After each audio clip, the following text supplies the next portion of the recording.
Chapter 41. The two middle-aged guards spread open their arms and pushed the 20 guards behind them back a few steps. The Yuchi family doesn't want to become enemies with the Mu family. Our fourth young master's target is only the Yi family's 7th Mississippi. If the two young masters of the Mu family make things convenient and hand over the Yi family's 7th Miss, we will leave immediately. I won't intervene in the grievances between the Yuchi family and the 7th Mississippi. Although Mu Zifan was smiling, there wasn't the slightest hint of a smile between his brows. Big brother. Mu Zifei hurriedly shouted, knitting his brows tightly. How can you not? Mu Zifan raised his hand and stopped him. A pair of cold eyes coldly looked at that guard, but the fourth young master is in my pristine elixir medicine hall looking for trouble with the 7th Mississippi. Then I have no choice but to intervene. You. The middle-aged guard was so angry that he couldn't speak for a long time. What's the point of talking so much nonsense? Either kneel down and apologize to this young master, or this young master will send you to hell. Yiqing Luo listened to both sides negotiate back and forth, but no one asked her opinion. Yuchiya was in her hands. The ones who should be afraid, should shrink back, was the Yuchi family. And not the people on her side. She didn't need to negotiate with the Yuchi family at all. Yiqing Luo, don't bully intolerably. Yuchiya's complexion immediately turned ashen. Make him kneel. In this life, apart from the current monarch, no one could make him kneel. Am I bullying people? What I'm bullying is nothing but an animal. Yiqing Luo sneered.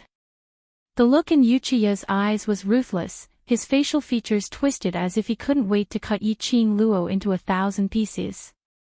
Suddenly, he felt the coldness on his neck once again stick to his skin. His body tensed up and didn't dare to move. I'll count to 3, you choose. Yiqing Luo's eyebrows rose, a bit charming. That pair of charming eyes flashed with a dazzling flowing light. She slightly leaned forward, her pink lips hooked into an enchanting arc, and directly jumped out a word at Yuchiya's ear. 3. With a plop sound, Yuchiya kneeled on the ground. Almost subconsciously, when Yuchiya came back to his senses, he was already kneeling on the ground. Yi. Qing. Fall. Yuchiya's entire body trembled. He clenched his fists so tightly that his nails were already embedded into his flesh. He hated himself for being weak and useless, and hated Yiqing Luo's craftiness. She actually made use of his fear and deliberately skipped 1 and 2 after saying 3, and directly counted to 3. Because Yiqing Luo was very clear that he treasured his life. As for her, killing him would be a piece of cake. All right, 7th young Mississippi. Today, consider this matter dropped for my sake. At this time, Mu Zifan walked over and lightly patted Yuchiya's shoulder. Yiqing Luo raised her brows and let go of her hand. All right, this young matriarch shall give you this face. Today's matter, this young matriarch shall treat it as if nothing had happened. Mu Zifan faintly nodded. He single-handedly grabbed Yuchiya's shoulder, smiling warmly. My 2 guards, since 7th young miss has already decided not to pursue your wrongdoings, this matter ends here. Let your young master and get lost from pristine elixir medicine shop. He casually tossed Yuchiya, who weighed 100 kilograms, out as if he was throwing away garbage. Those 2 middle-aged guards were so angry that their complexions darkened. The light in their eyes was gloomy, and they leapt up one after another, catching Yuchiya. One on the left, one on the right, they supported Yuchiya's arms on both sides. Chapter 42. What was meant by, treated as if nothing had happened? What was meant by 7th young lady wouldn't pursue their wrongdoings? What was meant by this matter would end here? Could they still have some face? Yuchiya fiercely clenched his teeth, his eyes brimming with killing intent. It was as if he had already forgotten that he was the first to provoke Yiqing Luo. Mu Zifan took out a token from his waist and said with a light smile, "Apart from my identity as the eldest son of the Mu family, I am also the young chief of the Alchemist Guild." That token was the size of a palm and was golden in color. The word medicine was clearly visible. The two middle-aged guards opened their mouths, but no one listened to Uchiya's words and went to arrest him. Alchemist Guild. Who didn't know how powerful the Alchemist Guild was? The Alchemist Guild was one of the top powers in Nirvana realm. They specialized in recruiting alchemists and covered the entire Nirvana realm. Although alchemists weren't common, there were still 2,000 to 3,000 of them gathered together. Every continent also had a division of the Alchemy Union. Don't look at the number of people in the Alchemist Guild as compared to other large powers. But this Alchemist Guild was the target that countless large families wanted to curry favor with. They had countless supporting powers behind their backs. The Alchemist Guild's objective was, one person, one medicine, to rule the world. Unexpectedly, Mu family's Mu Zifan was actually the Alchemist Guild's young chief. If they provoked the Alchemist Guild, just one word and there would be countless powers pouring out to work for the Alchemist Guild. What are you guys still standing here for? Go for this young master. If anything happens, put it all on this young master's head. Uchiya was so angry that he lost his head. How could he care if he was some young chief or young sect master? His mind was only filled with the desire to kill these three people. Fourth young master, even if master came, he would still have to be courteous when he sees the young chief. The middle-aged guard whispered in Uchiya's ear. Uchiya's fierce expression suddenly froze. Children who relied on their fathers relied on their fathers. Once they heard that their fathers also had to be courteous, the child who relied on their fathers became terrified.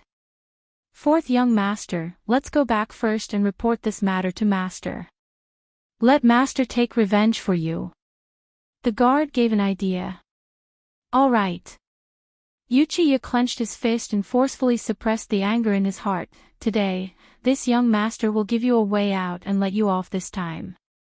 I will definitely make you suffer the consequences. Throwing down these ruthless words, Uchiya dejectedly left under the escort of the guards. Mu Zifei excitedly rushed to Mu Zifan's side, his eyes filled with excitement. Big brother, you took the Young Alliance Master's command token. The Alchemy Union was all about strength. If one wanted to become the Alchemy Union's Union Master, they would need to have both a moral character and alchemy ability. As for the Junior Alliance Chief, he had to go through layers of selections and tests before finally becoming the future Alliance Chief of the Alchemist Alliance. Yiqing Luo sorted out the Alchemist Guild's matters in her memory, and the gaze which she shot towards Mu Zifan was filled with some probing intent. Coincidentally, Mu Zifan looked over. He was caught peeping.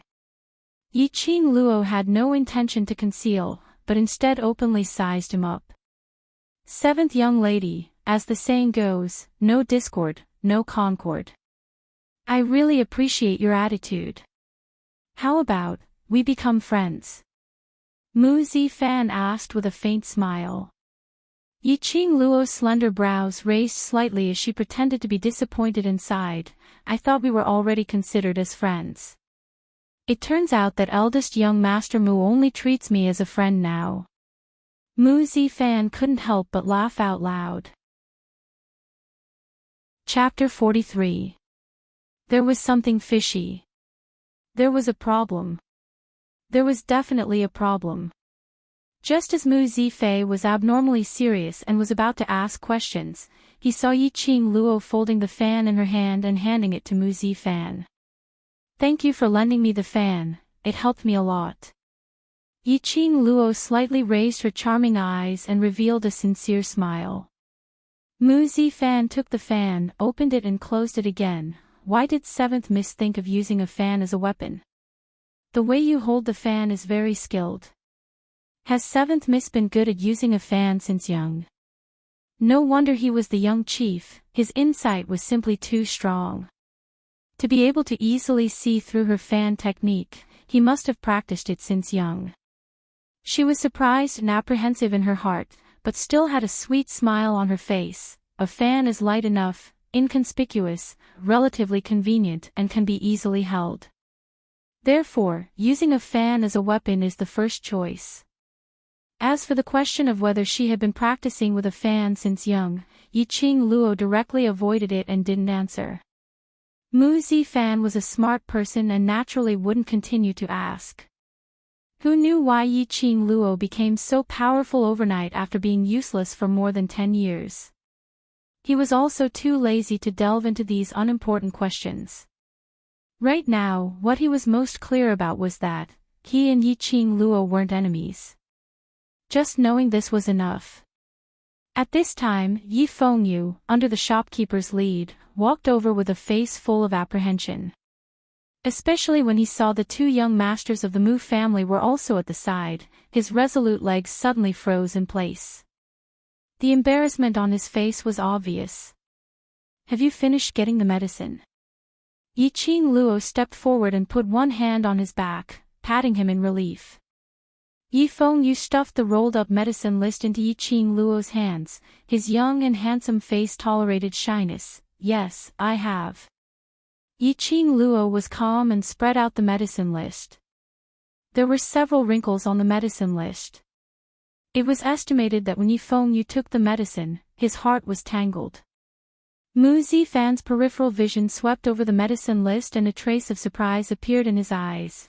7th Miss bought so many medicinal ingredients, is it for refining medicine?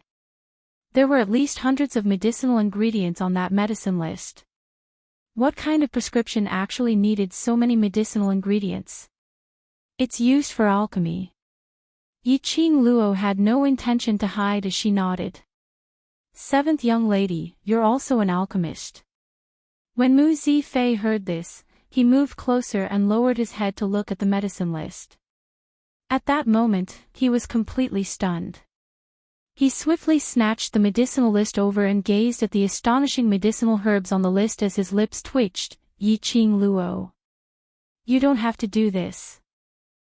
He said that the medicinal herbs were all exempted, but he had not expected Yiqing Luo to be so thick-skinned and shameless, with no intention of standing on ceremony at all. He simply wished that he could carry pristine elixir medicine shop away with him. That's enough. 7th young lady has suffered so much at pristine elixir medicine hall today. Take these medicinal herbs as an apology. Mu Zifan pulled Mu Zifei behind him and made a shoved gesture at him. Immediately following that, he drew out a golden token and with a flick of his finger, that token flew directly towards Yiqing Luo. Yiqing Luo received it with a flip of her hand and saw that the palm-sized token was somewhat similar to Mu Zifan's young chief token at first glance. It's just that this palm-sized token was imprinted with the word, Alchemist Guild. This is the Alchemist Guild's pass, take it. If you want to come to the Alchemist Guild in the future, you can look for me anytime. Chapter 44. The Alchemist Guild's pass wasn't something an ordinary person could possess. In the entire Nirvana continent, there were no more than 500 people who possessed this pass. These 500 people were all people of virtue and prestige, people who were worthy of respect. She didn't expect that Mu Zifan would actually give this pass to her. Yiqing Luo felt his sincerity. She hooked her lips and put the pass at her waist. You were robbed of several hundred medicinal ingredients and still have to give an Alchemist Guild pass. 7th young lady, my big brother treats you really well. Mu Zifei winked and smiled. Mu Zifan smiled calmly. I will always be attentive to any talented alchemist. You will definitely be a very good alliance leader. Yiqing Luo smiled. If I have nowhere to go in the future, perhaps I will really rely on you. At that time, I hope you won't despise me for being stupid. The three exchanged a few words before Mu Zifan received a letter from the Alchemist Guild and left midway. Yiqing Luo also said her goodbyes and prepared to return to the residence with her brother. Mu Zifei sent them away from pristine elixir medicine hall. Just as they reached the entrance, he said, "If Uchiha comes to find trouble with you again, he can directly come to the Mu family to find me.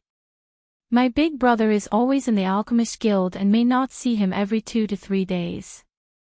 I will. Right now the three of us are stepping on the same boat. If I have something, of course I won't be polite." Mu Zifei rolled his eyes. "You really don't know how to be polite." "I have never been polite to my friends."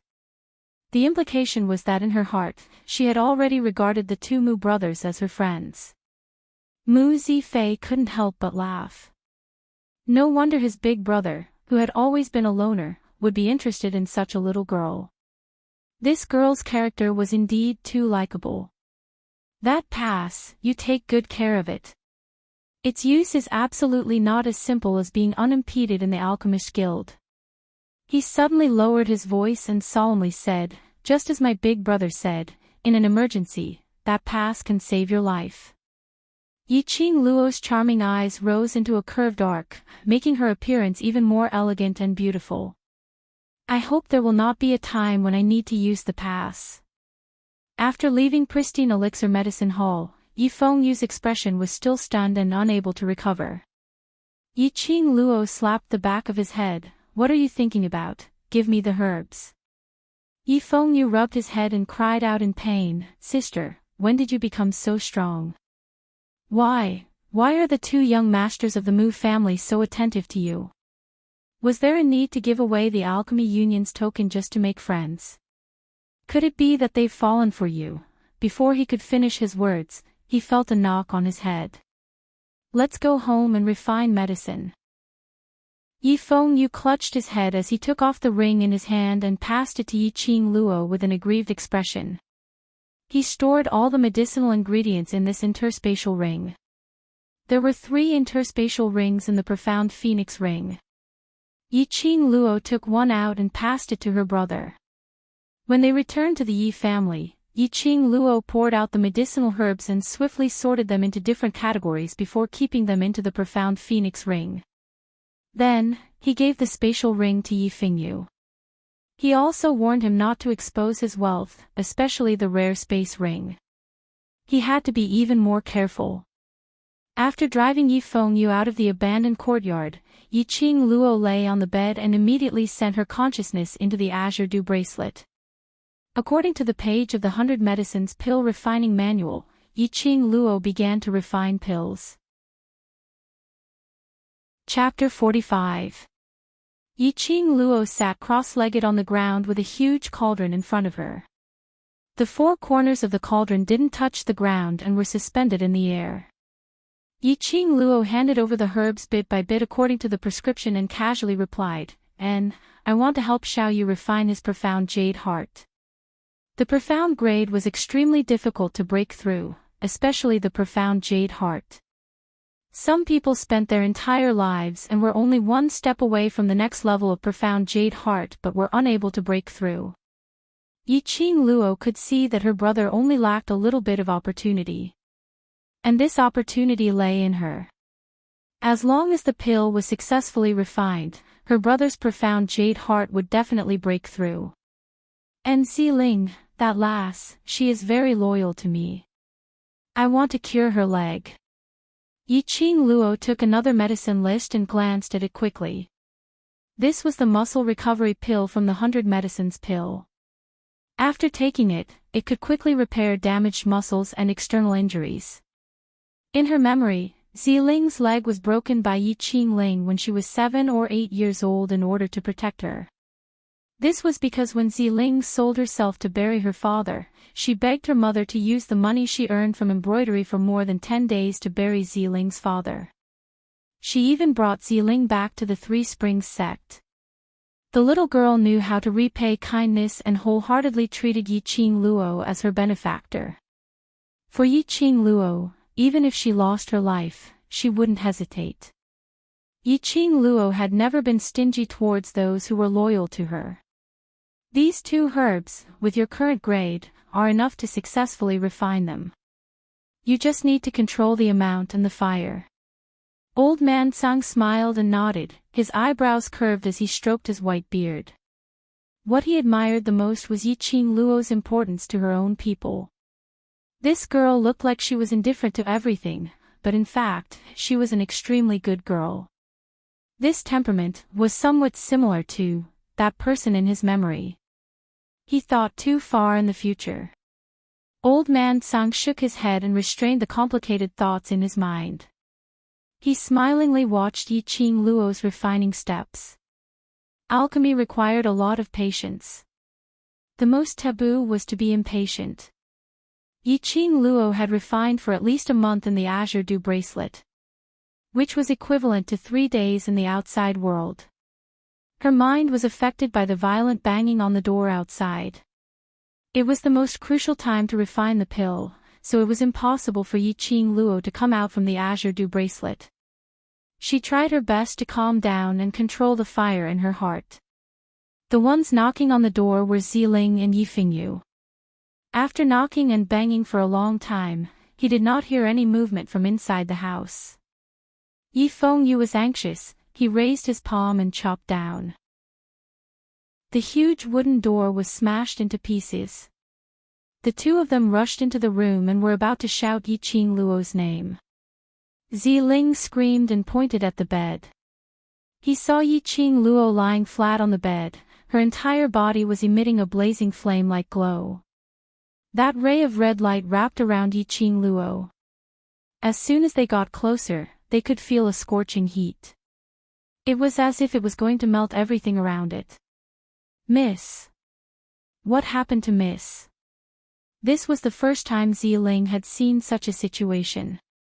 She was so shocked that her legs gave way and she fell to the ground. Yifengyu narrowed his eyes and carefully sized up his sister's expression. In any case, he was a student of the academy. Yifengyu stared at her for a long time before saying, "Elder sister must have extracted her divine sense and entered her divine sense space to refine pills. That's why elder sister's body is emitting the flames of refining pills." Chapter 46. No. Yifengyu lowered his voice, not wanting to disturb Yiqing Luo. He pulled Ziling back to the door, frowning slightly. The greatest taboo for an alchemist is to be disturbed, especially when refining pills with divine sense, the danger is even greater. Failure in refining pills was a small matter. What was feared was that it would hurt the alchemist's body, and even more serious might cause damage to the alchemist's divine sense. Ziling anxiously stirred her fingers. "Then what should we do? Those people from the Yuchi family are too overbearing, we can't stop them." Just as she was speaking, outside the courtyard, there were already countless sounds of hurried footsteps. The door of the abandoned courtyard was banging loudly. There were also a few dignified voices shouting and cursing. "Yiqing Luo, don't hide inside like a turtle. Since you dare to hurt our fourth young master, you should have the guts to bear our anger. Yiqing Luo, get out here. I will let you know the consequences of going against the Yuchi family." These shouting and cursing voices were very unfamiliar. There was also Yi Tianquang's angry low voice, "Evil creature. Quickly open the door, otherwise don't blame me for breaking in." Hearing Yi Tianquang's voice, Yifengyu was stunned for a moment. It was actually his father. Very quickly, he understood. It turned out that his father had betrayed his sister and wanted to hand her over to the Yuchi family. Yifengyu's eyes flashed with anger, his 5 fingers clenched tightly. He really couldn't understand why his father always targeted his sister. Even if his sister was a waste, unable to cultivate profound qi, but after all, wasn't she his daughter? It was said that even a vicious tiger wouldn't eat its cubs. But his father didn't care about his sister's life at all. For a moment, Yifengyu felt complicated. In his heart, he felt even more guilty towards Yiqing Luo. Born from the same mother, twin sisters, he enjoyed the treatment of the Yi family's young master in the front yard. But his sister was living a life worse than that of a servant. Anger welled up in his heart, he strode to the abandoned courtyard's door and opened it. Outside the door stood 3 middle-aged men. The man at the forefront wore a navy blue robe, with a golden silk belt hanging from his waist, and at a glance it was obvious that it wasn't an ordinary pendant. His face was full of majesty and his aura was aggressive. As for the 2 people behind him, they were the ones you had seen that day, the 2 ninth-grade Mystic Profound Realm guards. Yi Tianquang stood behind the 3 people, his face ashen. At his side was the steward of the 3 Springs sect, Yi Changwei. The moment the door opened, they wanted to rush in. When Yi Tianquang saw that it was Yi Fengyu, he frowned. Yi Changwei was very good at grasping Yi Tianquang's mood changes. He immediately said, "8th young master, you are the Yi clan's 8th young master. How could you come to this kind of place?" As he spoke, he stepped forward to grab Yi Fengyu's hand. Yi Fengyu's cold eyes swept over, and he waved his palm to strike Yi Changwei's hand. Yi Changwei's profound rank was higher than his, but he did not dare to counterattack, and could only avoid Yi Fengyu's palm energy. "You also know that this is such a place." Yi Fengyu suppressed his anger and glared at Yi Tianquang. "Father, I am the 8th young master of the Yi clan. Staying in this abandoned courtyard is an insult to my identity. Then have you ever thought that the person living in this abandoned courtyard is the 3 Springs sect's young matriarch, the Yi family's first daughter, Yi Qingluo? You, Yi Tianquang sternly berated, "Pay attention to who you are talking to." How could he have expected that Yi Fengyu, who had always been obedient, would use this kind of attitude to question him because of Yi Qingluo? Didn't Yi Fengyu always detest and loathe Yi Qingluo the most? Chapter 47. "Sister, why are you?" When Yi Fengyu heard this voice, he turned around in astonishment. He saw Yi Qingluo striding elegantly and slowly walking over. That red dress, as she walked, her skirt fluttered like a blooming rose. On that unparalleled face hung a light smile, captivating one's soul. "Ziling, tomorrow hang a signboard for me, on it write 'Livestock not allowed,' hang it above the main door." Yi Qingluo walked over and gestured towards the door. "Yes, Miss Ling, will go prepare now." Yi Tianquang clenched his teeth in anger, angrily pointing at Yi Qingluo. Unable to restrain his anger, he roared, "Evil girl! You dare to insult me!" Yi Qingluo rolled her eyes. "Father, I can't do anything about it." "You!" Yi Tianquang's wantonly anger and hatred in his heart slowly surged up. "So this is the discipline of your 3 Springs sect, actually allowing the younger generation to offend their superiors." It really broadened this old man's horizons. The middle-aged man standing at the forefront glanced at Yi Tianquang with eyes full of ridicule. Yi Tianquang immediately felt his face lose light. He gritted his teeth in shame and indignation. "Steward Yuchi, I didn't teach properly. Today I will hand over this evil girl to you. You can punish her." Steward Yuchi sneered, waved his hand, and 2 Mystic Profound Grade 9 protectors were about to enter the broken courtyard to capture her. "Let me see who dares to enter."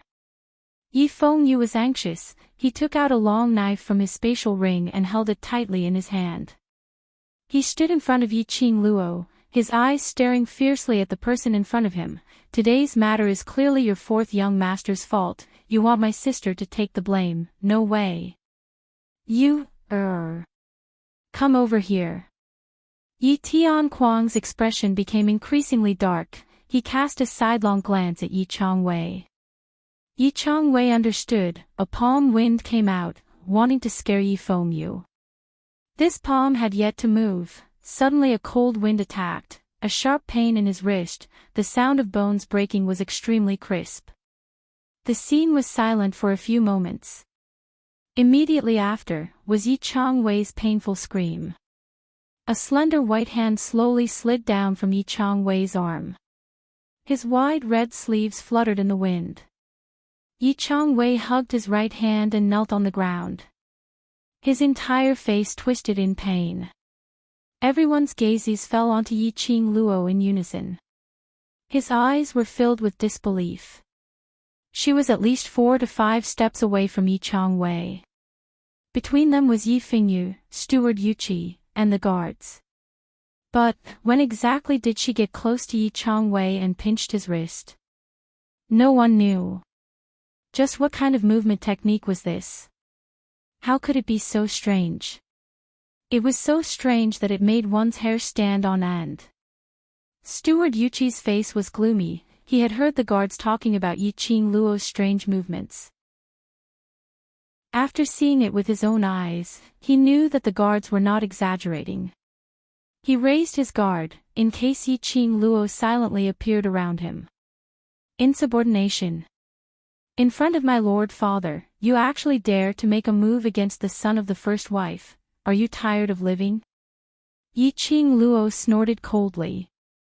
Soon after, she raised her eyes and met Yi Tianquang's angry eyes in a manner that was neither servile nor overbearing. Lord father, you don't need to thank your daughter too much. Your daughter, as the young matriarch of Three Springs sect, naturally has the right to rectify Three Springs sect's conduct.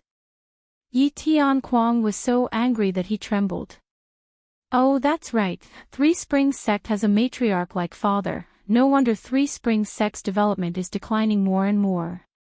Yi Qing Luo raised her eyebrows. Her cold and arrogant gaze swept over the 3 people from the Yuqi family, the corners of her mouth hooked into a bloodthirsty cold arc. Chapter 48. Xiao Yu, teach this servant who doesn't understand etiquette a lesson. Yi Qing Luo looked at Steward Yuqi provocatively, her lips curled into a sneer. Steward Yuqi's face immediately turned ashen. Even the 2 guards behind him looked as if they had eaten a fly.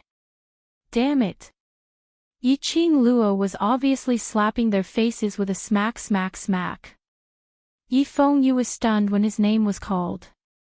The 2 guards were mystic profound grade cultivators. This Steward Yuqi couldn't see his profound grade at all. Teach him a lesson. Wasn't this looking for **T? What? Want me to do it myself?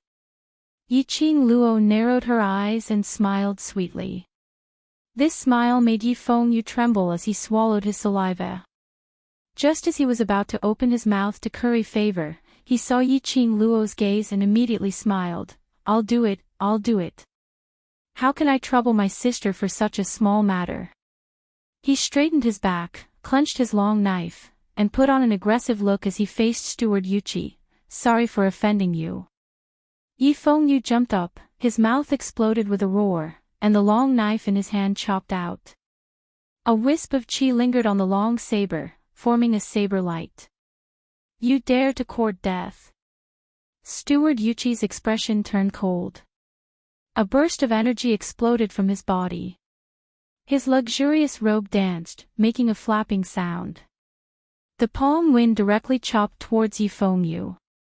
Unexpectedly, Yi Fengyu's long knife changed direction, and actually chopped towards Yi Changwei. Xiao Yu, be careful. Yi Qing Luo pretended to panic and cried out. Yi Fengyu heard the shout and somersaulted to the side, avoiding the palm wind. But he still suffered a slight scratch, half kneeling on the ground, spitting out a mouthful of blood. Xiao Yu. Yi Qing Luo rushed forward, one hand supporting Yi Fengyu, eyes full of worry. When she saw the smear of blood on the corner of Yi Fengyu's mouth, Yi Qing Luo pointed at Steward Yuqi in anger. Your Yuqi family is simply bullying intolerably. Not only did you block this young matriarch outside, you actually dare to come directly to my door. This young matriarch wants to see how lawless your Yuqi family is. Steward Yuqi was already regretting his decision as soon as he struck out with his palm. He had not expected Yi Fengyu and Yi Qing Luo to join hands and put on such a good show. Intentionally making him think that Yi Qing Luo was humiliating him, forcing him to make the first move. In reality, the person Yi Fengyu wanted to attack from the start was Yi Changwei. As the head steward of the Yuqi family, if he were to make a move against the Yi family's son in the Three Springs sect manner, he would definitely be punished. No matter how he explained it, it would be his fault. This lowly girl was actually so shrewd. Yi Qing Luo directly ignored Steward Yuqi's vicious gaze. She single-handedly supported Yi Fengyu, her gaze directly pressing down on Yi Tianquang. Lord Father, right now your son, in front of you, has been humiliated by a mere Yuqi family steward. Can you swallow this insult? He couldn't swallow it. Of course he couldn't swallow it.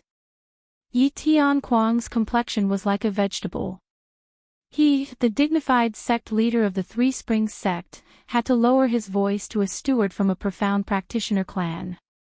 After being stirred up by Yi Qingling, he felt that his face had been swept to the ground. That hot-bloodedness in his heart was stimulated by Yi Qing Luo. No matter how much he disliked Yi Qing Luo in his heart, no matter how much he loathed her. But in the eyes of outsiders, Yi Qing Luo was still the young matriarch of the Three Springs sect. It was all right to be bullied by one's own family, but to be bullied by others, wouldn't it let outsiders ridicule Three Springs sect for having no one? Chapter 49. Steward Yuqi's expression also darkened. For a moment, he did not dare to act rashly. He had accurately calculated Yi Tianquang's temperament, only then did he dare to strut around in front of Yi Tianquang. After all, the Three Springs sect status was there for all to see. If it weren't for Yi Tianquang's cowardice, always wanting to curry favor with all the forces, he wouldn't have had the guts to step into the Three Springs sect. Yi Tianquang's sudden display of power made Steward Yuqi's heart beat like a drum. This young master won't mention the affair between Yuqi Ye and fourth sister for now. At this moment, Yi Qing Luo opened her mouth leisurely, but, because this young matriarch knows their secret, he repeatedly made a move against this young matriarch, and even dared to lay a vicious hand on the Mu family's two young masters. He deserves to be seriously injured and bedridden. Steward Yuqi was secretly shocked when he heard this. He was well aware of his young master's romantic routine, but, flirting with the fourth miss of the Three Springs sect, should he praise his young master for his infinite charm, or should he wipe his cold sweat for his young master? On the other hand, Yi Tianquang's complexion was overcast, as if the frost of October had covered his entire face. What did he mean by Yuqi Ye and fourth sister were having illicit relations? His, Yi Tianquang's, daughter was actually humiliated by that Yuqi family scum. The Yuqi family didn't even put the Three Springs sect in their eyes. This thought flashed through Yi Tianquang's mind. He thought that the Yuqi family had also offended the Mu family. Yi Tianquang's entire person was also filled with confidence. Like an angry lion, cold air wantonly emanated from his entire body. Steward Yuqi, you dare to humiliate my Three Springs sect.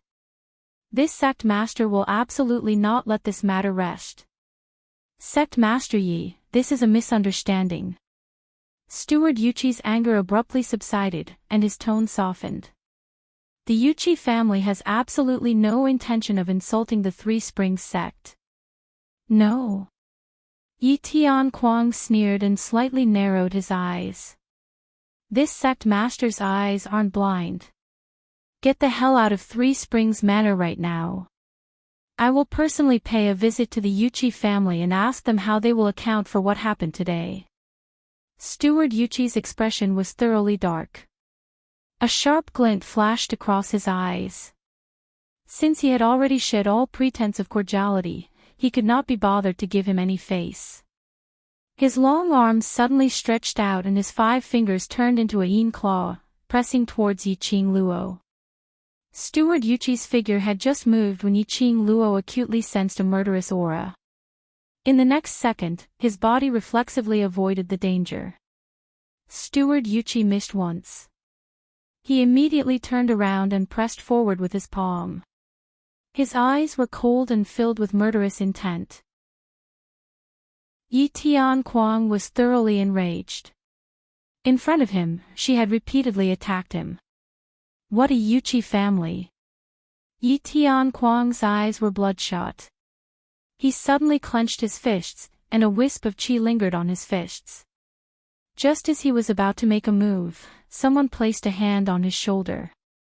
Yi Tianquang was so startled that he almost turned his hand to strike behind him. In the instant that the corner of the black robe floated into his eyes, Yi Tianquang's palm was forcibly intercepted in midair. The Yi clan is very lively today. What a coincidence that I've come. A clear voice descended from the sky. This voice was very calm and indifferent. But it easily made Yi Tianquang and the 3 Yuchi family members stop their movements. Your Highness. They knelt down to pay their respects. Only Yi Qingluo stood alone, especially conspicuous. Yi Fengyu tugged at the corner of her robe, reminding her to abide by the rules. But he saw Yi Qingluo's eyes were cold, and the corner of her mouth held a sneer of ridicule. And Ling Fenghua held a gentle and refined smile. Facing Yi Qingluo's indifference and rudeness, he didn't say a word of blame. Get up. Today His Highness is here to see his fiancée. No need to be so courteous. Ling Fenghua smiled and waved his hand. Chapter 50. Fiancé. Steward Yuchi's body stiffened and his face turned ashen. Since when did the crown prince acknowledge Yi Qingluo, this waste, as his future crown princess? Wasn't the most shameful thing for the crown prince to have Yi Qingluo, that useless, weak and incompetent fiancé? Now, the crown prince's motive was obviously to support Yi Qingluo. Once the crown prince intervened, Steward Yuchi didn't even dare to think about it. He knelt on the ground like a stray dog, not daring to get up. What are you doing here? Yi Qingluo frowned slightly as she looked at Ling Fenghua in annoyance. Naturally, I'm here to see you. Ling Fenghua slowly approached Yi Qingluo, his brows were filled with a warm smile. As soon as he got close to her, he smelled the delicate fragrance on her body. His heart was like a monkey running amok as he couldn't help but stretched out his hand to hold Yi Qingluo's tender hand. Scram! A cold word was spat out from Yi Qingluo's pink lips. She sneered and unceremoniously slapped his hand away. Ling Fenghua, don't forget, this young mistress has already divorced you. As soon as he said this, the surroundings fell into silence. Yi Tianquang was so angry that he really wanted to slap Yi Qingluo to death. Previously, when Yi Qingluo said that she wanted to divorce the crown prince didn't pursue the matter. That was because the crown prince was coaxing her. The dignified crown prince was coaxing a girl. Yi Qingluo should be deeply grateful, all right. She actually wanted to divorce the crown prince. Yi Tianquang's malicious and ruthless eyes fiercely looked at Yi Qingluo. Vile spawn, you, this prince likes Miss Seventh's temperament. Ling Fenghua waved his hand, with an expression that said, you can do whatever you want, I'll take it. Yi Qingluo shuddered as goosebumps formed all over her body. Like her personality. Could you please not disgust me? Damn it. I'm about to throw up my dinner from last night. Yi Qingluo rubbed her arms as she shifted her feet to the side with a look of disgust. Yi Fengyu stood up immediately and stood in front of Yi Qingluo. The youth's slender figure happened to block Ling Fenghua's line of sight. Ling Fenghua's smile froze. He had painstakingly coaxed a woman, only to be despised by her. His face had been thrown 108,000 miles away. Your Highness the Crown Prince, she's just too shy. Yi Tianquang racked his brains to think of an excuse, his face still piled with a flattering smile. This excuse almost made Yi Qingluo choke on her saliva. Shy. Holy shit. Which eye of yours saw that I'm shy? Even if I'm shy, I won't be shy in front of Ling Fenghua. Yi Qingluo felt that if she were to continue staying here, she would definitely vomit out yesterday's dinner. She narrowed her charming eyes slightly and her slightly cold gaze swept across the few people kneeling on the ground. Soon after, he slightly raised his gaze and stared at Yi Tianquang. The matter of the Three Springs sect and the Yuqi family will be handled by Father Xiao Yu. Let's go. After saying that, he walked towards the gate of the abandoned courtyard without looking back. Yi Fengyu followed closely behind. He completely ignored Ling Fenghua. It was the first time that Ling Fenghua had lost face in front of a woman. He had always been proud and believed that as long as he wanted to, he could have any woman in the world. But he didn't expect that Yi Qing Luo would be rude to him again and again. A woman with thorns all over her body. When he first saw her, there was indeed a sense of novelty and he wanted to conquer this woman. But after a long time, it hurt. A proud man couldn't wait to let go of this thorny rose.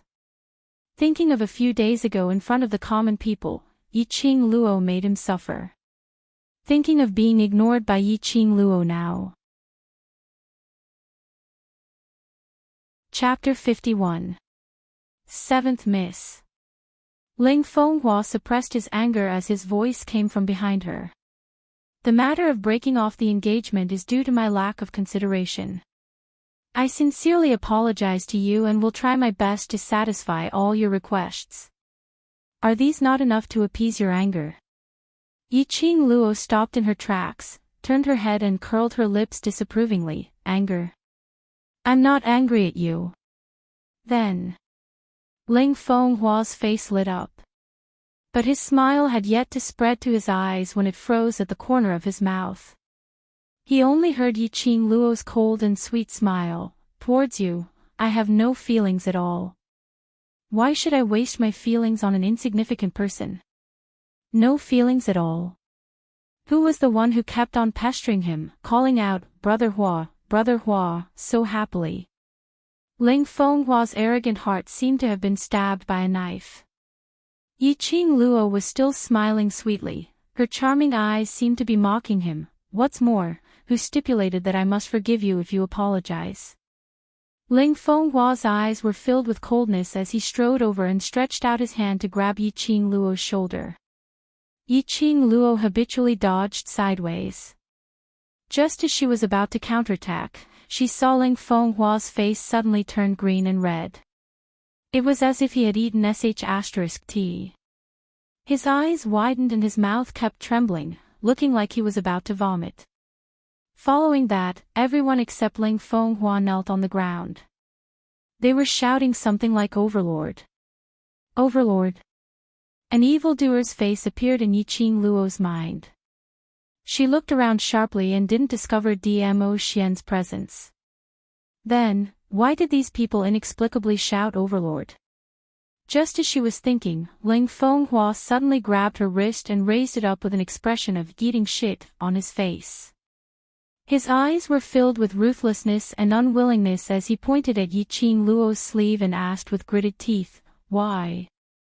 Why do you have this? Yi Qing Luo then discovered that her sleeve revealed a piece of purple cloth.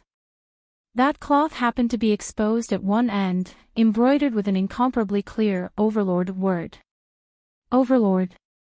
Dmo Xian. Yi Qing Luo shook off Ling Fenghua's hand and pulled out that piece of cloth. F***ck. Wasn't this the day she met Dmo Xian for the first time? The last palm strike she had sent towards Dmo Xian didn't hit him, but hit off that piece of cloth on his sleeve. As expected of the legend of the Nirvana realm, even a small piece of clothing could intimidate people.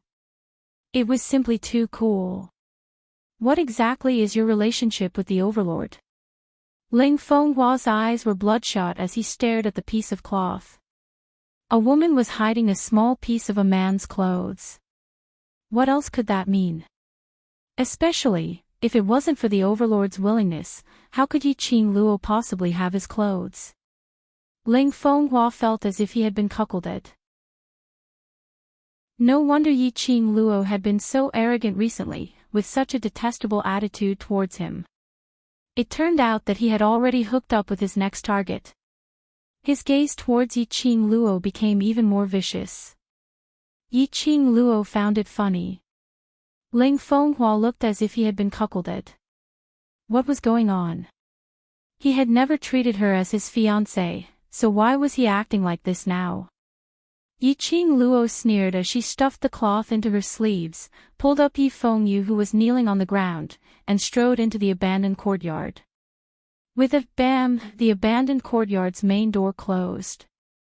The wind blew, rolling up the fallen leaves on the ground, sprinkling onto the back of Ling Fenghua's feet. The scene was silent.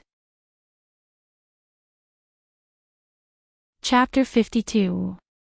It was undeniable that the deafening sound of the door slamming made Yi Fengyu feel very refreshed. But after feeling refreshed, he felt a lingering fear. The person outside was the current crown prince Ah. Slamming the door and leaving, although domineering, this was a great disrespect to the crown prince. Just as Yi Fengyu scratched the back of his head with a face full of apprehension, a hand suddenly stretched out in front of him. This is a peerless immortal pill, take it and eat it. Peerless immortal pill. Yi Fengyu's pupils suddenly widened, a burst of ecstasy spread from the bottom of his heart. What disrespect to the crown prince, to hell with it all. His excited hands trembled as he grasped Yiqing Luo's hand and pushed her slender fingers away one by one. When the last finger was pushed away, an earth-colored pill appeared in the palm of her plain white palm. At first glance, this pill couldn't be any more ordinary. But upon a closer look, one would discover that the pill was shrouded in a faint medicinal mist, emitting a medicinal fragrance. Just taking a whiff of the medicinal scent, he felt his entire body's exhaustion was swept away. Yi Fengyu's excited lips trembled, unable to spit out half a word for a long time. His hands cupped the peerless immortal pill, his face full of ecstasy. Although it is a low-grade pill, I reduced the amount of medicinal ingredients and added a few more. After the transformation, compared to ordinary peerless immortal pills, the medicinal effect should be a bit stronger. Peerless immortal pill, a low-grade pill, could greatly enhance a profound practitioner's profound jade heart absorption, thus reaching the barrier of profound jade heart advancement. Of course, it also didn't mean that every profound practitioner who took the peerless immortal pill would advance. It all depended on individual factors. I still have 6 pills on me. If you successfully advance your profound jade heart, I will unconditionally give the remaining 6 to you. Yiqing Luo tossed out another temptation when she saw her brother's smug look as if he was on cloud 9. Immediately, Yi Fengyu was overjoyed, his eyes sparkling. This is what you said. I will go back to the courtyard to practice now. One cauldron could at most refine 10 pills at a time. Yiqing Luo was able to refine 7 peerless immortal pills. It was already unprecedented. Yi Fengyu suddenly felt that there was meat to eat as long as he followed his sister. Therefore, Yi Fengyu respectfully held the immortal pill in his hands and happily left the abandoned courtyard. By the time Yi Fengyu's aura had completely disappeared from the range of her senses, the smile on Yiqing Luo's pale face disappeared from her lips. A trace of blood flowed out from the corner of his mouth. She supported herself with one hand on the wooden table and the other on her chest. His body swayed slightly, and his legs gave out and he fell onto the chair. Girl, are you all right? Old Man Tsang's concerned voice came from her mind. Not long ago, when Yiqing Luo was refining pills, she was disturbed. Originally, she had wanted to calm her heart and wait until she finished refining the medicine before leaving the Azure Dew bracelet. But the other party had come knocking on his door. Yiqing Luo's state of mind was not at ease and her control of the fire was slightly off by a little. Because of this, there were only 7 pills refined in the end. As for Yiqing Luo, she had also suffered from the punishment of her consciousness refining pill. Her consciousness was damaged and she was injured. When facing Steward Yuqi and His Highness the Crown Prince, she forced herself to pretend that nothing was wrong. I'm fine. Yiqing Luo held her chest and closed her eyes. I'll be fine after resting for a while. Chapter 53. The profound jade heart that Dmo Xian had formed in Yi Qingling's body was definitely not an ordinary profound jade heart. Yi Qingluo could clearly feel the lingering qi waves in her heart. However, her meridians were sealed, and she was unable to freely circulate her profound jade heart. Old Man Sang's voice paused, and he suddenly took a deep breath, as if he had made up his mind about something. He said, "Little girl, this old man has a cauldron here. If you can tame this cauldron, then, the marrow cleansing pill and whatnot, will not be a problem." Yi Qingluo's thoughts stirred and her consciousness entered the azure dew bracelet. Her divine sense was damaged. This move caused her body to feel a tightness in her chest, and a few traces of blood flowed out. Yi Qingluo didn't have the mood to care as she rushed straight to the front of Old Man Sang, "Smelly old man. If you have something good, why didn't you take it out earlier? You hid it for so long." "It's not that I'm trying to hide it, it's just that." Old Man Sang wanted to say something but hesitated.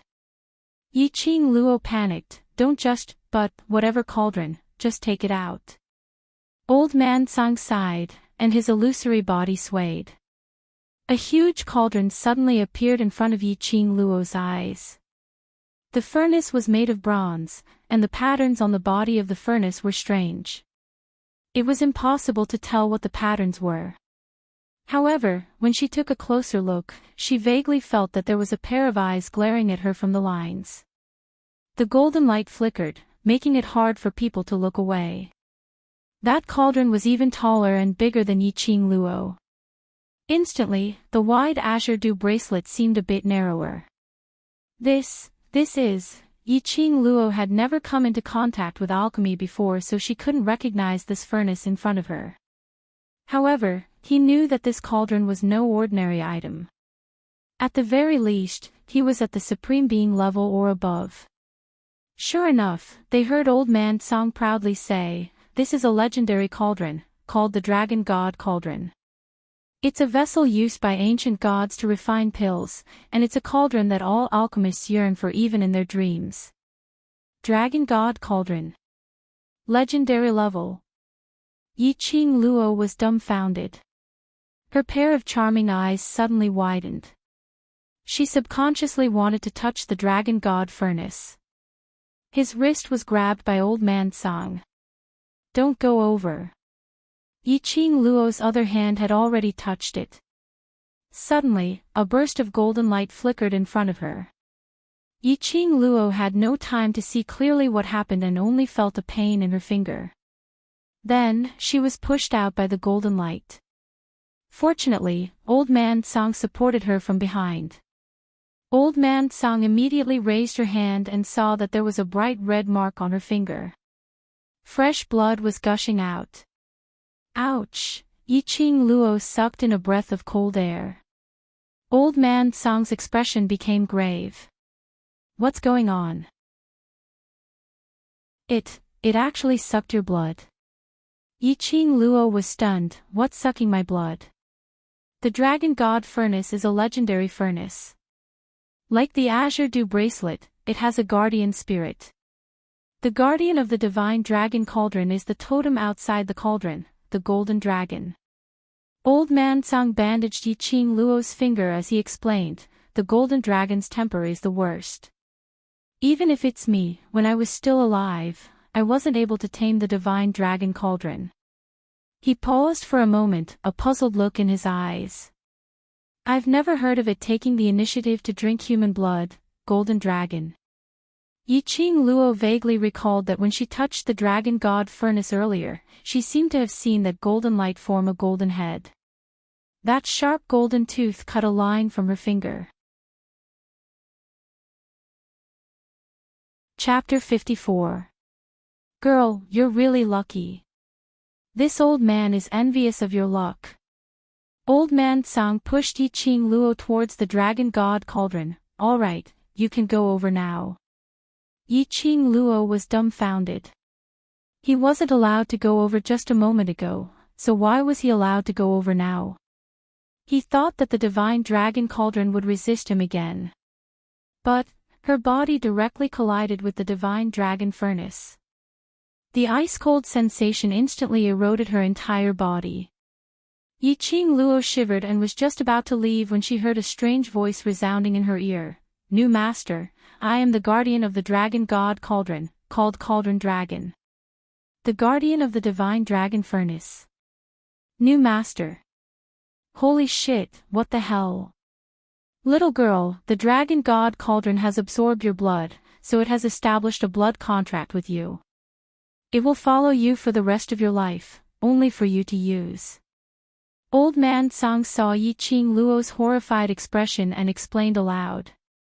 Not only was Yiqing Luo shocked, his heart was also overwhelmed with shock. When he was still alive, he obtained the divine dragon cauldron. But even after his death, even after he became the protector of the Azure Dew bracelet, he still had no way of taming the divine dragon furnace. He had not expected the dragon god cauldron to take the initiative to sign a blood pact with Yiqing Luo.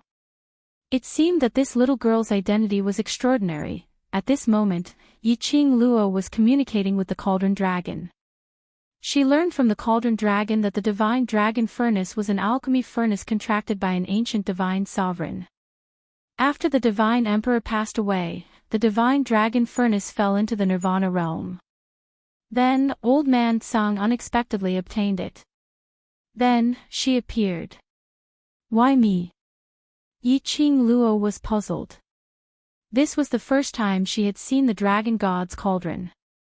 She had also heard old man Tsang mention that from when he was alive until he became a guardian, he had never been able to tame the dragon god's cauldron.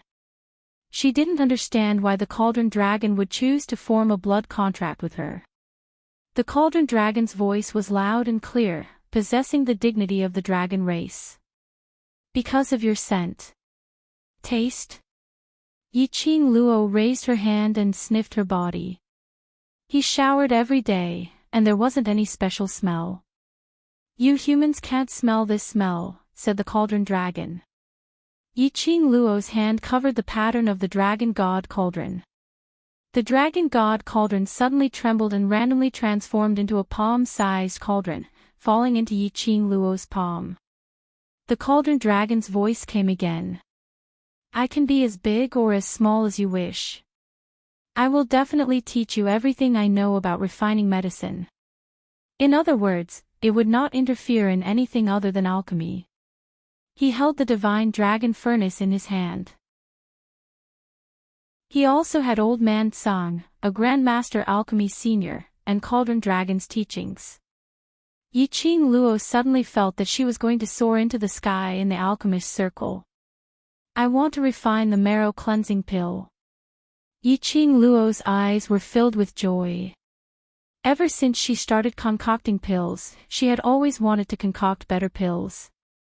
He wanted to unlock the seal on his meridians, wanted to stabilize his brother's profound rank, wanted to cure Ziling's leg. Now that she had the divine dragon cauldron, everything she wanted could come true.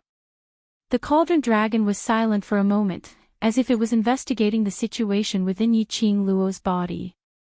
Soon after, a dignified voice rang out leisurely, "All right, I only need 2 days." 2 days. No wonder it was a cauldron that the divine sovereign had once used. His words were so unyielding. Yiqing Luo was extremely excited. Cauldron dragon, let's start refining the pill now.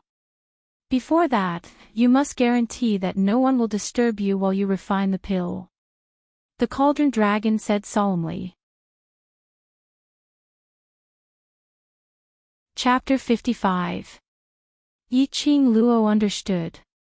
Under Cauldron Dragon's request, she first took a pill to treat the damage to her consciousness. Then she left the Azure Dew bracelet and called Ziling over. She told her to stand guard at the door and that no one was allowed to come in and disturb her. Just as she was about to return to her room, she thought of something and added, "If little Yu comes, let him guard the door with you." In the following days, Yiqing Luo lay on the bed and her consciousness entered the Azure Dew bracelet to refine pills. For an alchemist, apart from having good pill refining skills and character, they also had to have the best refining tools. A top-grade cauldron and a powerful profound jade heart condensed core flame, in addition to precious medicinal ingredients.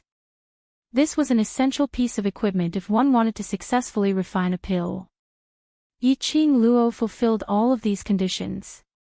It was just that her current body was somewhat powerless to control the legendary grade cauldron. At first, refining pills could be considered easy. She followed the 100 medicines pill-forming recipe and threw the medicinal ingredients into the cauldron according to Cauldron Dragon's instructions. She controlled the heat. But after a long time, her profound jade heart clearly couldn't support it. Usually, the longest time to refine pills wasn't more than 8 hours. This time, it took 24 hours to complete the refinement. The originally extremely pure core flame gradually became slightly turbid. Her breathing also became more and more chaotic. "Girl. You hold on." Old Man Song realized the situation wasn't right and suddenly slapped his head. "I forgot to remind Cauldron Dragon, your profound jade heart isn't your own." Dmo Xian's profound jade heart could be freely operated by Yiqing Luo. But after a long time, it could easily cause the profound jade heart to become tired and resist Yiqing Luo. Seeing the cold sweat on Yiqing Luo's forehead dripping down drop by drop, it was obvious she couldn't hold on any longer. Old Man Song's spirit body flashed and quickly landed behind Yiqing Luo. Both palms came together and a white light burst forth from Old Man Song's palms. Immediately, a warm current assaulted Yiqing Luo's profound jade heart. It lingered around the profound jade heart surroundings and rotated several times. It easily suppressed the pain Yiqing Luo had been forcibly holding on to.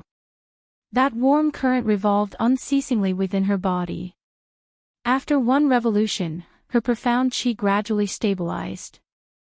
Boom! With a loud bang, the divine dragon cauldron shook. The golden light instantly lit up the entire void. As soon as the lid of the cauldron was lifted, a few golden pills automatically popped out. Yiqing Luo flipped her palm and those few medicinal pills automatically fell into her palm.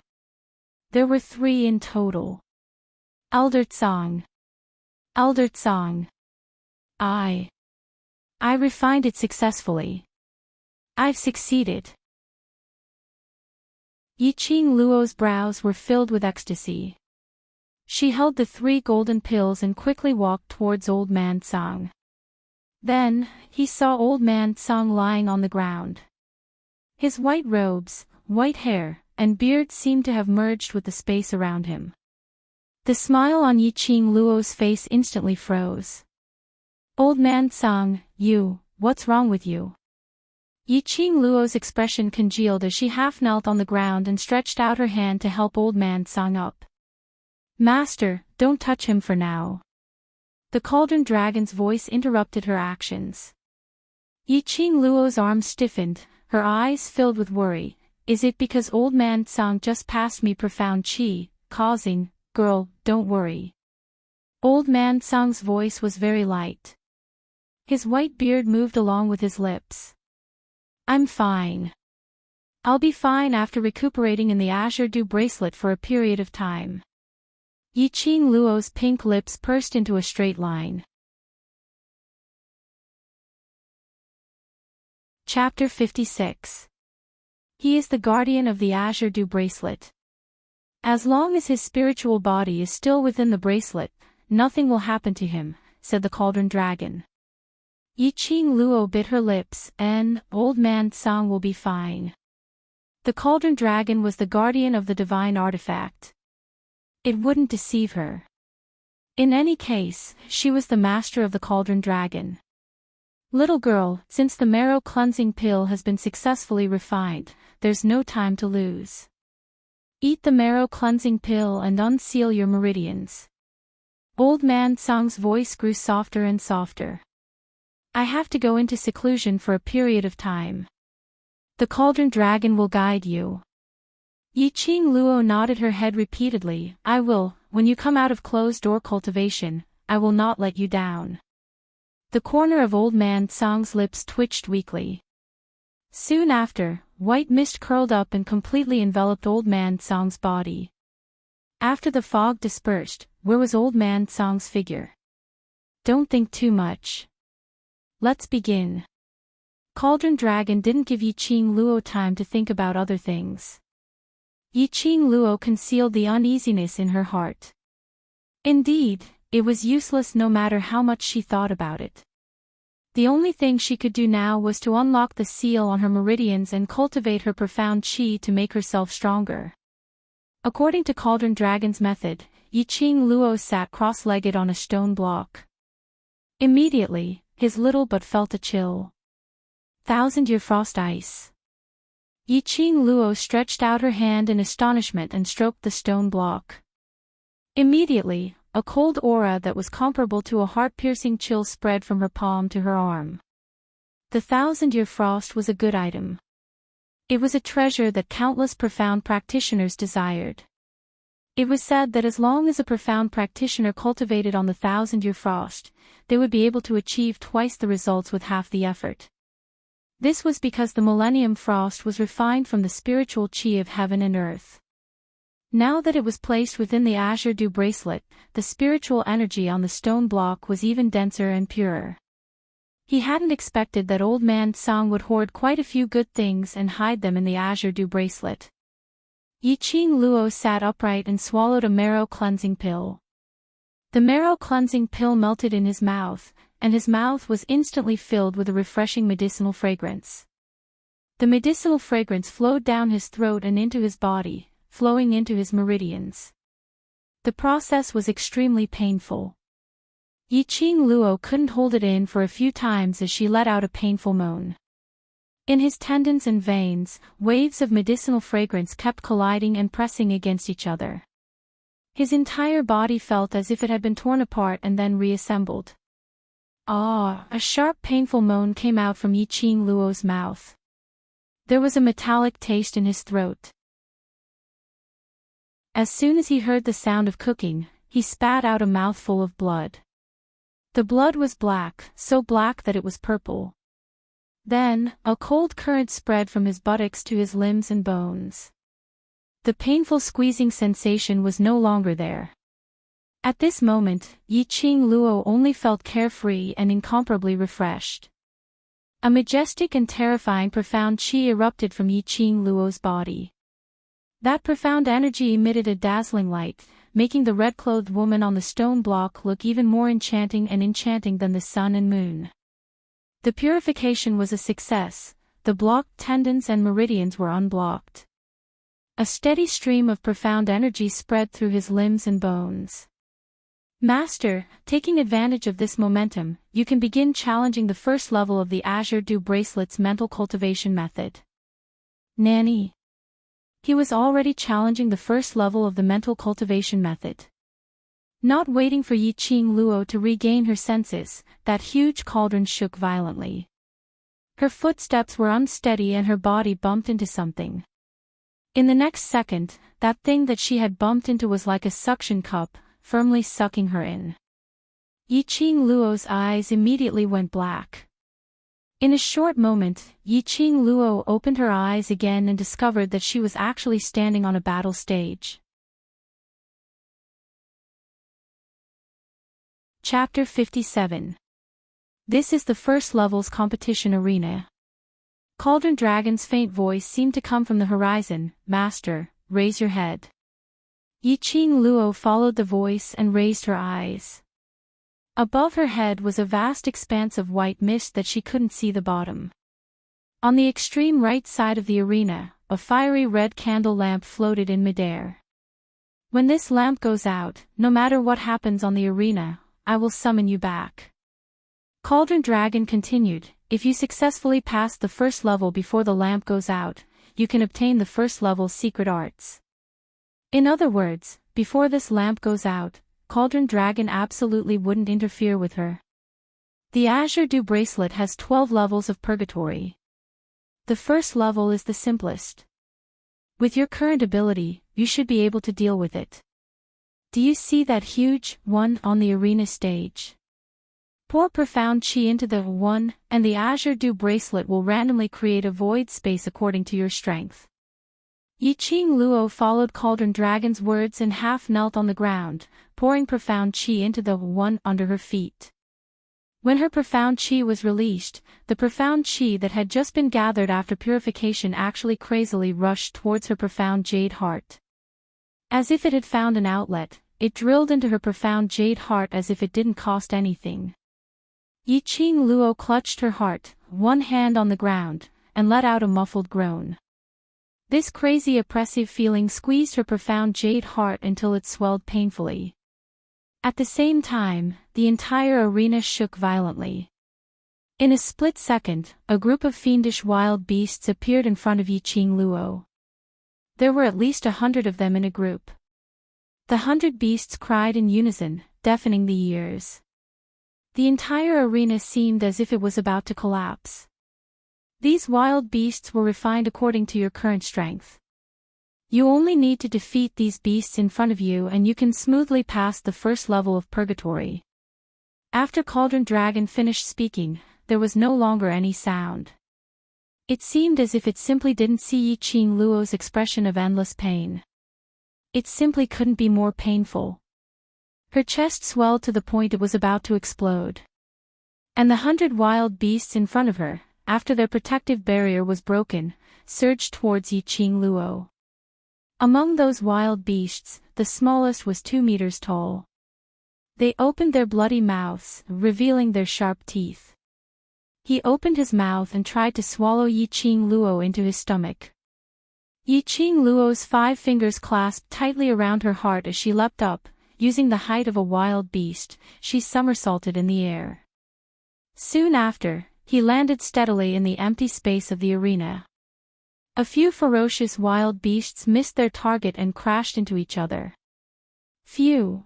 Yiqing Luo panted heavily as her slender brows creased tightly. All of a sudden, the profound heart jade seemed to have been set ablaze by a ball of flame. Yiqing Luo could clearly feel the scorching heat in her chest. Following this, her body began to emit a layer of dazzling light. The light spread like fire. Yiqing Luo felt that this ray of light had turned into strands of qi, seeping into her body from her skin. Bit by bit, it lingered on the profound heart jade. The swollen and painful feeling gradually disappeared. Surrounding the profound heart jade surroundings was a stretch of pure profound energy. When he clenched his fist, he could feel boundless power accumulating in him. The roars of wild beasts rang in his ears, and the wild beasts in front of him pounced ferociously. Yiqing Luo's charming eyes gleamed with a bloodthirsty and enchanting red glow. The first floor. Chapter 58. The fiery red candlelight floating in the air flickered. On the arena, a pile of wild beast corpses piled up into a small hill. One by one, at an extremely fast speed, piled up high. In the middle of the arena, in the midst of the blood mist, a red figure was faintly discernible. Under her feet, there was an extremely strong chi wave, the strong wind fluttering her dress, like a blooming rose. A head of simple hair, long disheveled, hung down to her shoulders. That devastatingly beautiful face was covered with a layer of frost. There was no emotion on her face. Between her charming eyes, there was an excited cold glint. What swept her pink lips was a bloodthirsty and treacherous smile. She was killing incomparably carefree. The wind from her palm landed again, the wild beast flesh and blood splattered. Fresh blood splashed on her face. Her smile was more and more devastatingly beautiful. That smile made people appalled.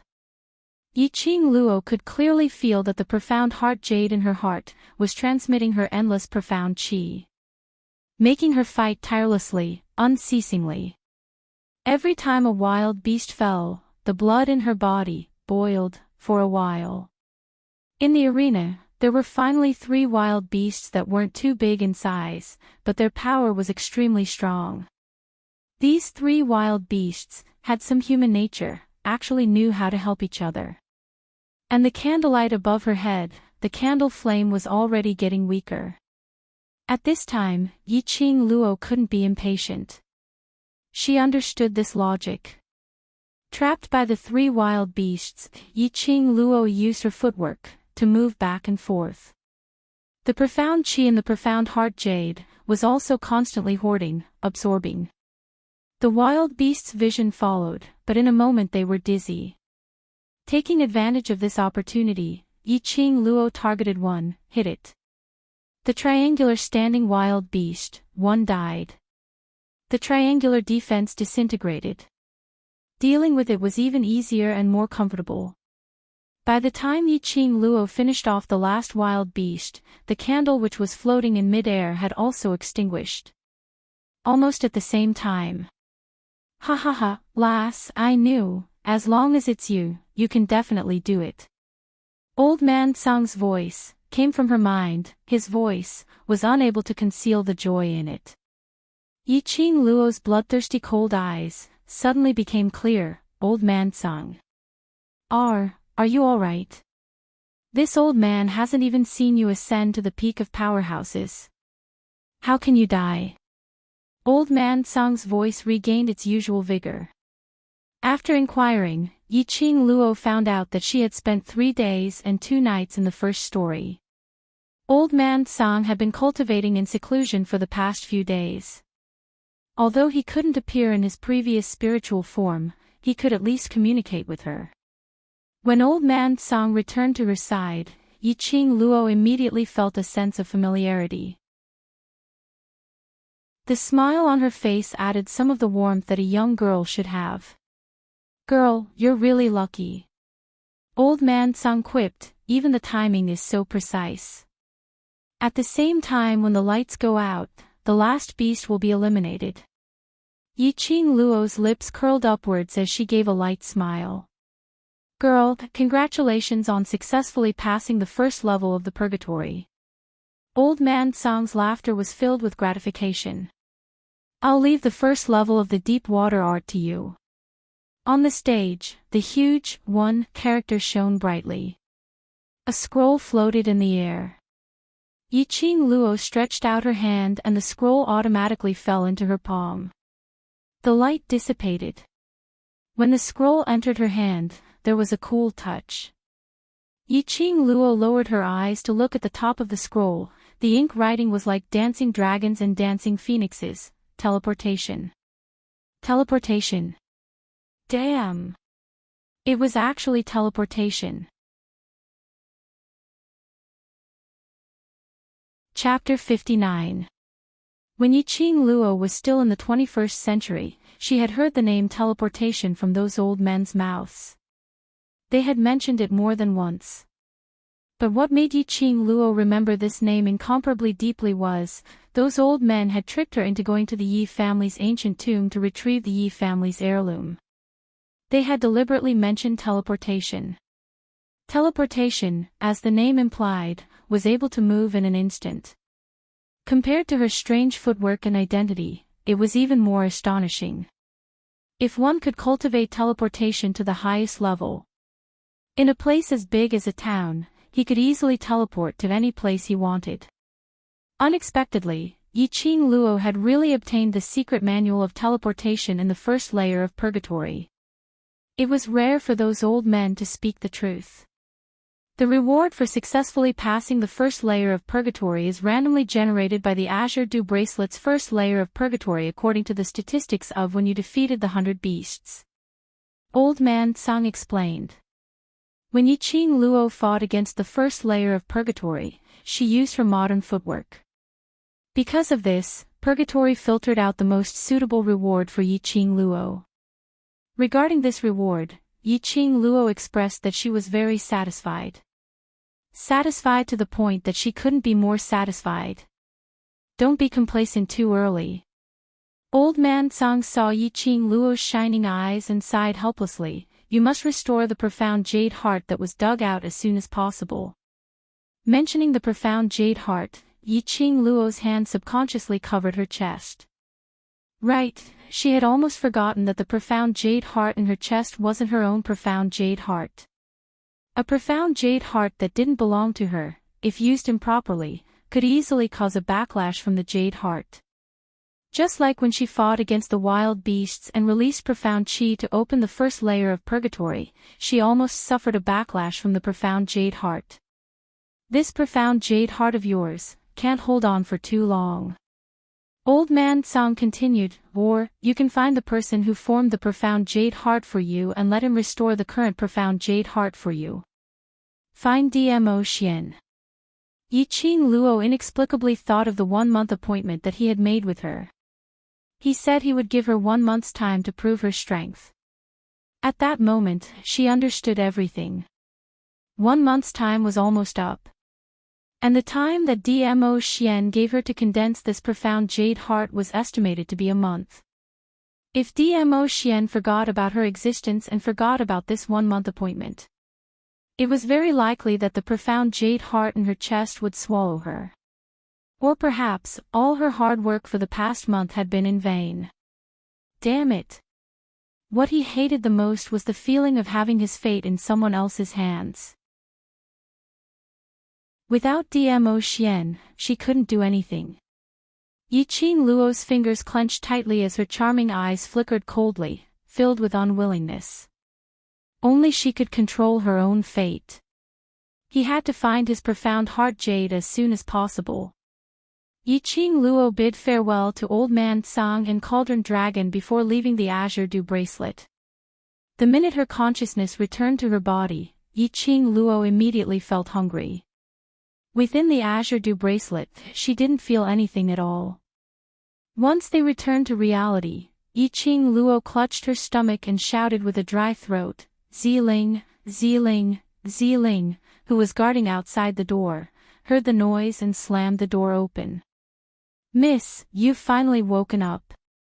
Ziling's face was filled with anxiety as she limped and jogged, staggering endlessly. Yiqing Luo narrowed her eyes as she realized something. What happened? Ziling saw that her miss's lips were dry and didn't forget to pour a cup of water for her as she spoke. Chapter 60. What? Yiqing Luo's eyes darkened. Yiqing Ling, that little bitch, was the last lesson not enough? Now, he actually dared to stir up trouble in her courtyard. She forgot the pain after the scar healed. Yi Fengyu's profound grade was above Yiqing Ling's. But his temperament had not reached the point where he would stand to the end. After all, Yiqing Ling was his 4th sister. Yi Fengyu would never go all out. But, Yiqing Ling would not care about the brotherhood. Where is it? Let's go. Yiqing Luo got down from the bed and took out a pill from the profound phoenix ring to replenish her qi and stuffed it into her mouth. Ziling quickly led the way in front. About 20 meters away from the abandoned yard was a corner of the Three Springs Manor's garden. Yiqing Ling held a long sword in her hand and slashed at Yi Fengyu with every move. The long sword made a whoosh sound in the air. She sneered arrogantly. Call that little waste Yiqing Luo out, isn't she quite arrogant and presumptuous? Yi Fengyu kept dodging and frowned. 4th sister, we are all children of the Yi family, why do you have to be so aggressive? Don't talk nonsense with me. Another wave of swords came crashing down. Yi Fengyu hit the ground with both hands and rolled over. 4th sister, if you continue to be so aggressive, don't blame me for not showing mercy. Yo, I want to see how you are going to show no mercy. Yiqing Ling sneered. In her eyes, both Yiqing Luo and Yi Fengyu were unwelcome in the Three Springs Manor. A daughter of the first wife, and also the young matriarch, was bullied and helpless. A son of the first wife, although he could live in the courtyard arranged by his father, no one paid attention to him and no one regarded him as a son of the first wife of the Yi family. What was there to be afraid of? Yiqing Ling narrowed her eyes. 2 motherless children would never be able to stand firm in the Yi family. Her moves were even more ruthless. Yi Fengyu was enraged, profound chi broke out of his body and he swung his palm to meet Yi Qingling's sword. Yi Qingling was taken aback and astonished. She was not surprised because Yi Fengyu made a move against her. Instead, Yi Fengyu's profound rank was several levels higher than hers. What was going on? She remembered that Big Sister had once said that Yi Fengyu's profound rank was at the 3rd level of the mystic profound realm. However, Yi Fengyu's personality was weak, and he had too many misgivings. When he fought, his hands and feet were tied. If they were to fight, even a yellow mystic realm expert would be able to easily subdue him.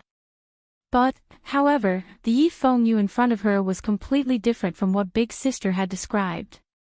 Although Yi Qingling couldn't see through his profound grade, but she could feel that this was definitely not the power of the mystic profound grade 3. What happened to having a weak personality? He actually attacked her.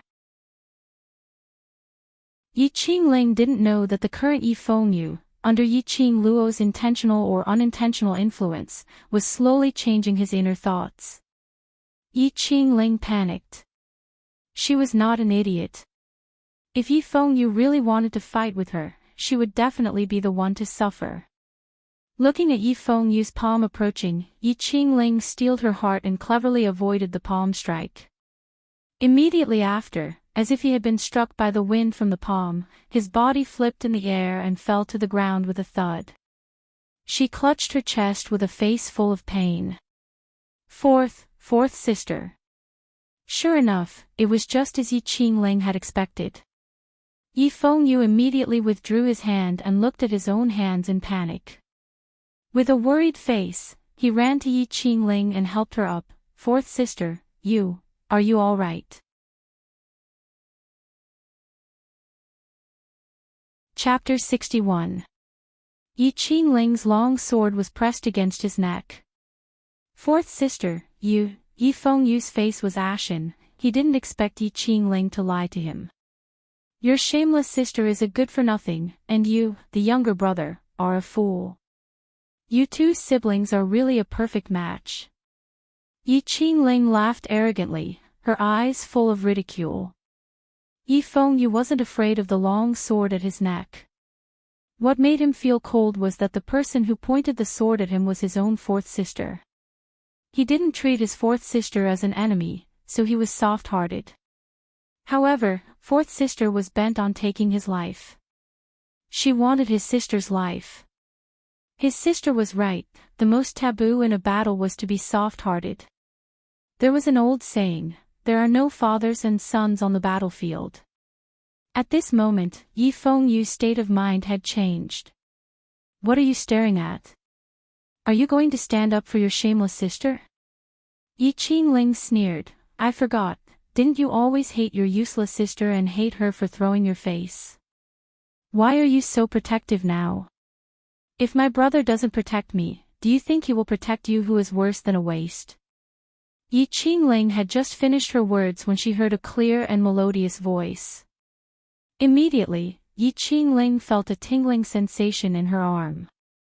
Immediately, there was a crisp sound of bones breaking. The long sword fell to the ground. Yi Qingling covered her right hand and didn't have time to react. A red shadow flashed in front of her and a leg kicked her chest. Suddenly, her internal organ seemed to be squeezed by something and her body was kicked out. Little you, are you okay? Yi Qingluo pulled him over and carefully looked at him. Yi Fengyu shook his head blankly, no, I'm fine. He wasn't the only one who was stunned. Even Yi Qingling, who fell to the ground and spat out blood, was stunned. The one in front of her, was it really the Yi Qingluo? Compared to the last time she saw her, her imposing manner was more majestic and made one's heart tremble. It was obviously the same face, the same eyes.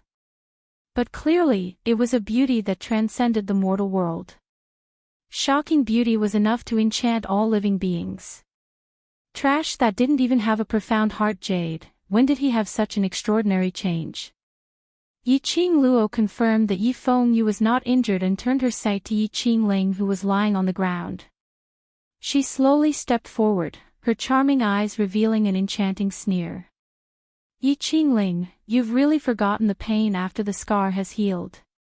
Since you're so eager to court death, this young matriarch shall fulfill your wish. Bitch! You slut! Yi Qingling clutched her chest and slowly crawled backwards. In Yi Qingling's eyes, the current Yi Qingluo was like an Azura who reaped her life. Fear spread from his heart to his entire body. Every cell in her body was venting out the fear in her heart. Yi Qingluo sneered and didn't continue walking forward. Her charming eyes squinted slightly, scared. Don't worry. What scares you is yet to come.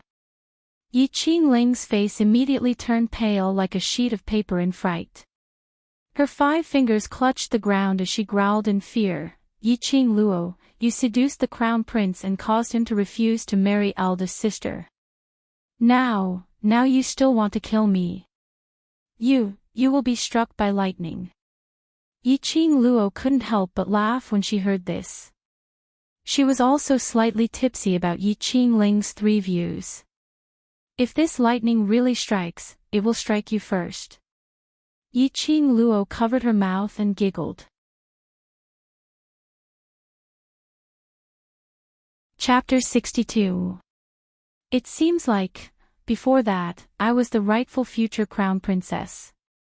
The arc on Yi Qingluo's lips deepened. As an elder sister, to go behind your sister's back and snatch your sister's fiancé, shouldn't you be struck by lightning? Yi Qingling lowered her eyes guiltily, not daring to look into Yi Qingluo's eyes. His Highness the Crown Prince. His Highness and big sister are truly in love. It's your fault. When Yi Qingluo heard that, her slender brows rose slightly as she gave an interesting smile. Since you really love each other, then why did you come to settle the debt with me? True love. Yi Qingluo didn't believe that there was any true love between that pair of scum man and scum woman. If Ling Fenghua wasn't the crown prince, would Yi Qingqian spend so much effort to seduce him? If Ling Fenghua really loved Yi Qingqian, would he not hesitate to choose her, the more valuable Three Springs sect's young matriarch? True love. Bah! Don't insult these 2 words, okay? Yi Qingling was rendered speechless. His face turned red, and his fingers scratched the ground, leaving marks on it. Yi Qingluo walked over and half-squatted in front of her. Yi Qingling was so scared that her whole body was trembling. You want to live? Yi Qingluo smiled and squinted her eyes. Yi Qingling nodded repeatedly. She knew very well that if Yi Qingluo wanted to kill her now, it would be an easy matter. She didn't even have the chance to resist. Yi Qingling was extremely regretful at this moment. Why did she listen to her eldest sister's words and impulsively seek revenge on Yi Qingluo? Yi Qingluo's slender and fair fingers lifted that trembling chin. Then, the corners of her lips curled up, looking incomparably gorgeous. Then, obediently answer a few of my questions. Yi Qingling bit her red lips and was about to spit out some malicious words. Suddenly, she felt a sharp pain on her chin. It was so painful that she sucked in air repeatedly, and tears came out of her eyes. I'll talk. Yi Qingling was scared and admitted defeat. Heavenly Fortune, did you and Yi Qingqian join forces with Yu Qiye to destroy my innocence? Yi Qingluo narrowed her cold eyes and asked in a deep voice. Yi Qingling's face turned pale and her pair of eyes blinked non-stop. No, it's not. Ah. The sound of bones breaking rang out from his jaw. It's me. Tears rolled down Yi Qingling's face. Her body had just recovered and she was seriously injured by Yi Qingluo. His heart was filled with frustration and helplessness. My profound heart jade, was it you who dug it out? Yi Qingluo's charming eyes refracted even colder. That day, she had just crossed over and her chest was bleeding. This was enough to prove that the profound heart jade had just been dug out not long ago. Before that, it was Yi Qingling who knocked her out and fed her the medicine. Yi Qingling's pupils abruptly contracted as she shook her head in fear. Really, it really wasn't me. How would I dare to dig out your profound jade heart? No matter how much she hated Yi Qingluo, she was after all still a young lady in her boudoir. Yi Qingling wouldn't be able to dig out the human heart's jade. But, even if Yi Qingling didn't dig it out, she definitely knew the whereabouts of the profound heart jade. Yi Qingluo's lips curved into an enchanting smile as her 5 fingers wandered frivolously on Yi Qingling's pale little face. Then, tell me, who dug it? I don't know. Yi Qingling shook her head frantically, but the moment she met Yi Qingluo's icy cold eyes, she immediately stopped talking. She sobbed and her little body trembled. After a long while, as if she couldn't bear Yi Qingluo's gaze, she cried out bitterly. Chapter 63. Black-Clothed Man. Man. Yi Qingluo searched her memory for information about the black-clothed man. She found nothing. I really don't know who that black-clothed man is. He left after digging out your profound jade heart. I was also forced by him. Seeing Yi Qingluo slow to speak, Yi Qingling fearfully begged for mercy. Looking at Yi Qingling's appearance, she also knew that she shouldn't be lying. That black-clothed man instigated Yi Qingling to lay hands on her, then took the opportunity to dig out her profound jade heart. The target should be her profound jade heart. This wasn't impossible. Since her profound jade heart was born, there were countless people who coveted it. Even Yi Tianquang once wanted to dig out her profound jade heart and refine it himself. Later, if it wasn't for her mother looking for Yi Tianquang to talk for a night. How could this group of people from the Yi family let go of her profound jade heart? Although my profound jade heart wasn't dug out by you, but you can't get away from it. Yi Qingluo's charming eyes slightly narrowed as she spoke in a cold tone. Yi Qingling's whole body trembled as she felt something. I didn't mean it, I was also forced. You promised not to kill me. I won't kill you. Yi Qingluo slowly straightened up, an enchanting smile leaping into her eyes. That smile was unable to conceal the bloodthirsty cold glint in her eyes. Then you want. Yi Qingling cried out in horror. Meeting Yi Qingluo's eyes, she felt as if an ice-cold viper was coiling around her neck, unable to breathe. Yi Qingluo's lips curled up, bewitching and enchanting.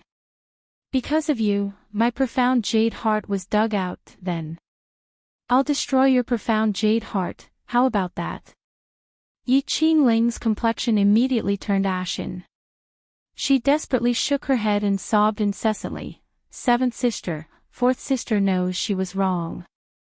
4th sister knows she was wrong. I beg you, don't destroy my profound jade heart. Destroying the profound jade heart was equivalent to destroying her cultivation. Without profound qi, she was a waste. 3 Springs Sept absolutely wouldn't treat a waste well. Just look at the previous Yi Qingluo and you'd know. Yi Qingling was so scared that tears flowed unceasingly. The drops of tears ruined the makeup on her face. A mess of red and green. Didn't I beg you before? But how did you treat me? Yi Qingluo squinted her eyes as she smiled calmly. In his memory, he clearly remembered it. When Yi Qingling forced her to take medicine and sent her to Heavenly Fortune Inn, she begged bitterly. However, Yi Qingling was getting more and more excited. Now, Yi Qingluo was the same. 7th sister. 7th sister. Yi Qingling sobbed and her body kept crawling backward. Under her body, there was a pool of blood.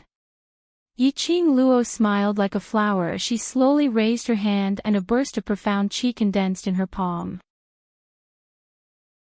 Yi Qingling's eyes widened in disbelief as she stared at the profound qi in Yi Qingluo's hand. Wasn't her profound heart jade dug out? Why could she still release her profound qi? Don't be afraid, I will be fast, so fast that you won't feel any pain. Yiqing Luo raised her palm high and aimed at Yiqing Ling's chest. Killing intent. A strong sense reminded Yiqing Luo that there was danger behind her. Yiqing Luo's legs moved. Boom! Only to see that the place where she was just standing had exploded into a huge deep pit. Yiqing Luo withdrew her hand and looked towards the direction of the killing intent. She saw Yi Tianquang walking over in a rage. Behind him, Yiqing Jian also followed. Vile spawn! You actually dare to harm your own brothers! Yi Tianquang bellowed, the veins on his forehead bulging. As soon as he approached, his palms suffused with a cold jade light. Chapter 64. Bursts of strong wind stirred up the dust on the ground. The strong waves that could topple mountains and overturn the seas whistled. It was enough to see how much profound energy Yi Tianquang used in this palm. Yiqing Luo didn't dodge this time. Instead, the corners of her lips slightly curled up, revealing a cold smile. She immediately released her profound qi. The wind from her palm turned into 2 dragons. The imposing manner was like a rainbow, directly colliding with Yi Tianquang's palm wind. There was another deafening boom. 2 profound qi collided in midair. Profound qi suddenly exploded, the entire garden, branches flew everywhere. Both retreated a few steps. Yi Tianquang's complexion changed. When he saw Yiqing Luo withstanding his palm strike, and even matching that palm strike of his face was filled with disbelief. Yiqing Qian opened her mouth wide. She was so surprised that she forgot to take the opportunity to support Yiqing Ling to her side. At this time, the father and daughter only had one thought in their minds: how was this possible? Wasn't Yiqing Luo a waste? A waste who didn't even have a profound jade heart. How could she receive her father's palm strike? Were they dreaming? I didn't expect father to say the words fratricidal. It really makes me look at you in a new light. Yiqing Luo sneered. Thinking back, Yiqing Ling and the others had done fratricidal things many times. Yi Tianquang didn't even say half a word. Yi Tianquang fiercely gritted his teeth, his complexion gloomy. Qing Ling is your 4th sister. No matter what mistakes she made, you shouldn't make a move. 4th sister let people dig away my profound jade heart, causing me to almost lose my life. Now, I'll destroy her profound jade heart and let her live. It's a very good deal. Yiqing Luo raised her eyebrows, her tone full of ridicule. You dare. Yi Tianquang angrily stamped his feet, pointing at Yiqing Luo, his fingers trembling. Then let your daughter see how father will stop your daughter. The last word just spat out from Yiqing Luo's mouth. Yiqing Luo already made a move. Her figure flashed, only enough time to see a magnificent red shadow. She was already crawling on the ground, trying to leave this dangerous place, next to Yiqing Ling. Her slender hands grabbed onto Yiqing Ling's clothes as if she was carrying rubbish. The profound qi in his palm struck Yiqing Luo's chest with a bam. He could clearly hear the sound of something shattering. Yiqing Ling only felt a sharp pain in her heart, her tightly pursed lips overflowed with a few streaks of blood. Something inside him broke. He felt as if all the energy in his body had been sucked dry. He fell to the ground powerlessly, unable to move. He let the blood on his body and in his mouth ooze out bit by bit. The position of Yiqing Luo's palm strike was neither biased nor coincidental, it just happened to be the position of the profound heart jade. Even Yiqing Ling's heart was unharmed. Ling Qing Ling. Yiqing Jian and Yi Tianquang immediately shouted. Evil creature. Yi Tianquang's eyes were scarlet as he flew into a rage out of humiliation. Yi Tianquang, in this lifetime, had only produced such a waste like Yiqing Luo. He had lost all his dignity. Now, another one had appeared. What was the difference between a person whose profound heart jade was destroyed and a cripple? Yiqing Luo made a move against Yiqing Ling in front of him. This was a naked challenge to his authority, a slap to his face. Yi Tianquang roared explosively, his palms pressing out a powerful imposing manner. It was unknown how many times more valiant this wave of qi was compared to the previous palm strike. However, no matter how strong it was, it still couldn't do anything to Yiqing Luo. She leapt at the five-pointed star pattern released under her feet.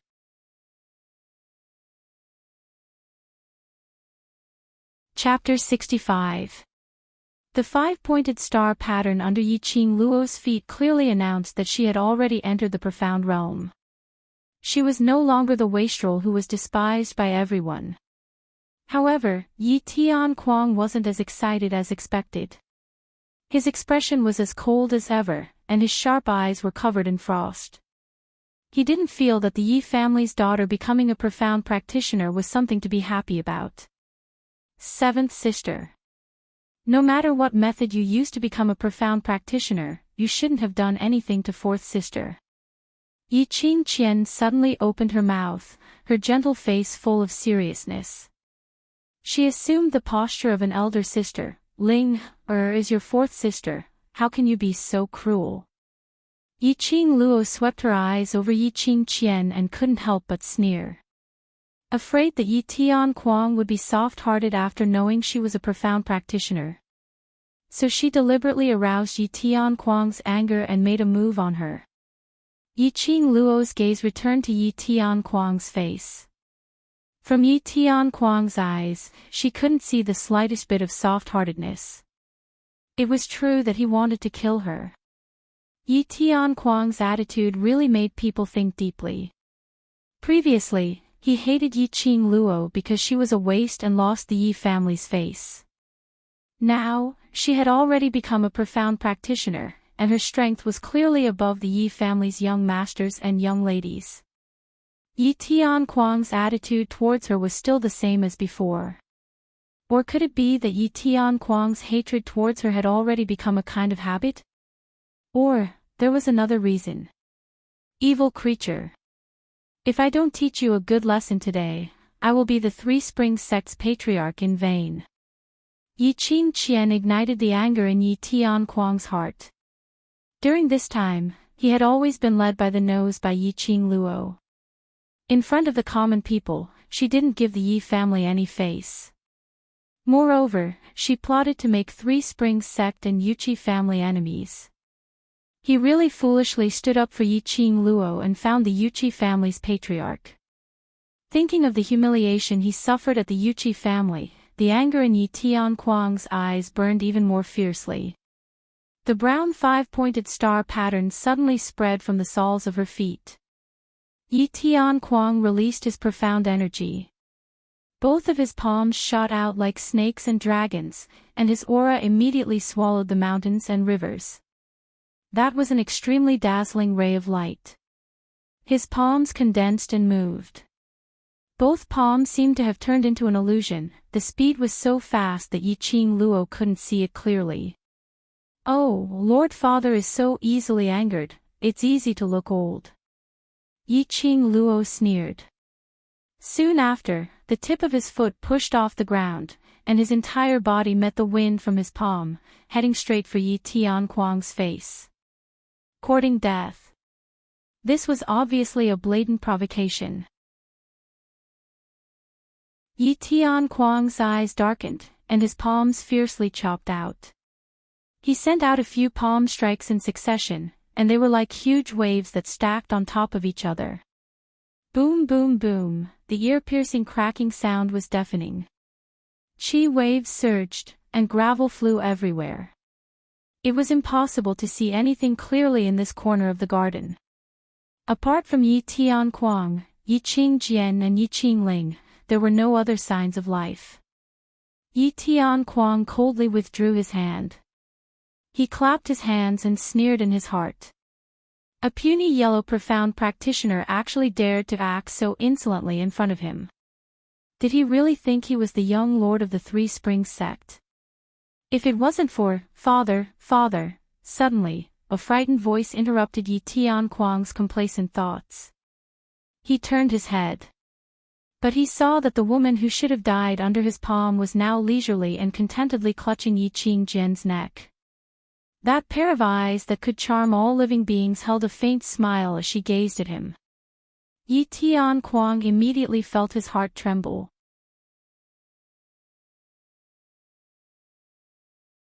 Chapter 66.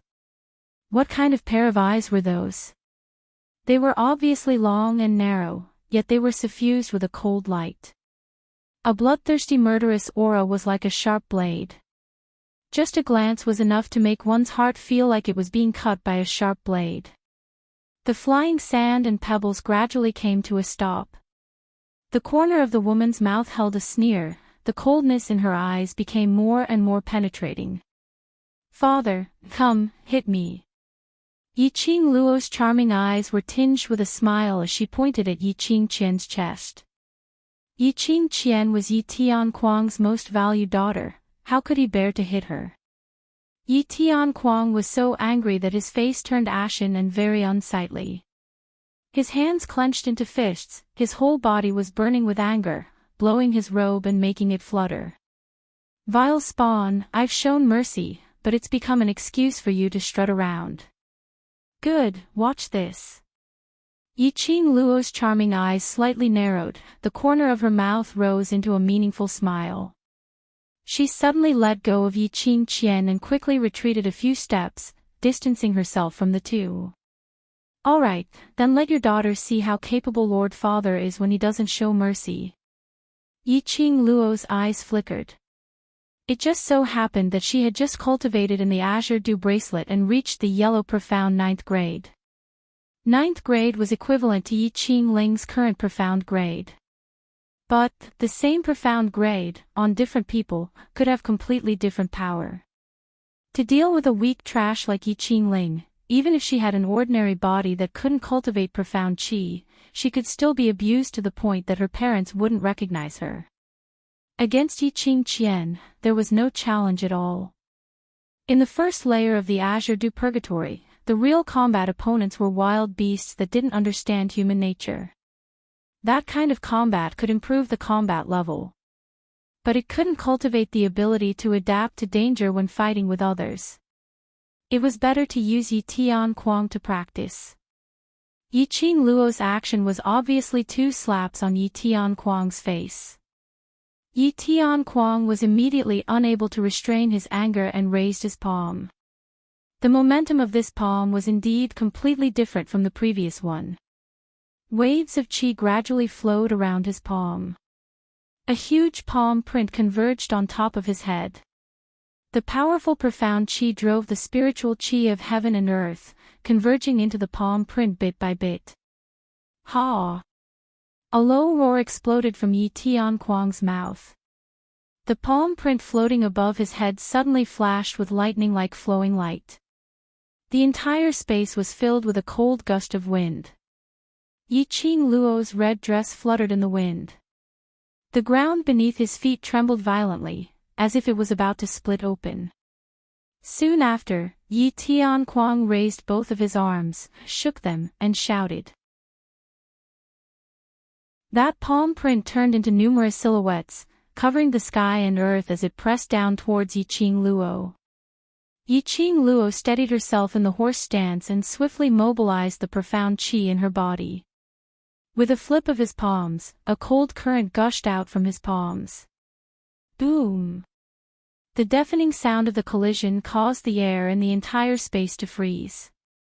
Yi Qingluo condensed her profound qi once again and forced it towards her palms. She pushed the strength in her palms and forced the palm print to retreat. In terms of profound qi, she was naturally inferior to Yi Tianquang. In the competition of profound qi, in just a few breaths of time, she had already been forcefully suppressed to the point where she was unable to stand straight. His legs gradually bent. Yi Qingluo clenched her teeth and shouted loudly, "Break for me." A scorching heat suddenly ignited in her heart. In an instant, the scorching heat gathered in her palms. It was the profound jade heart.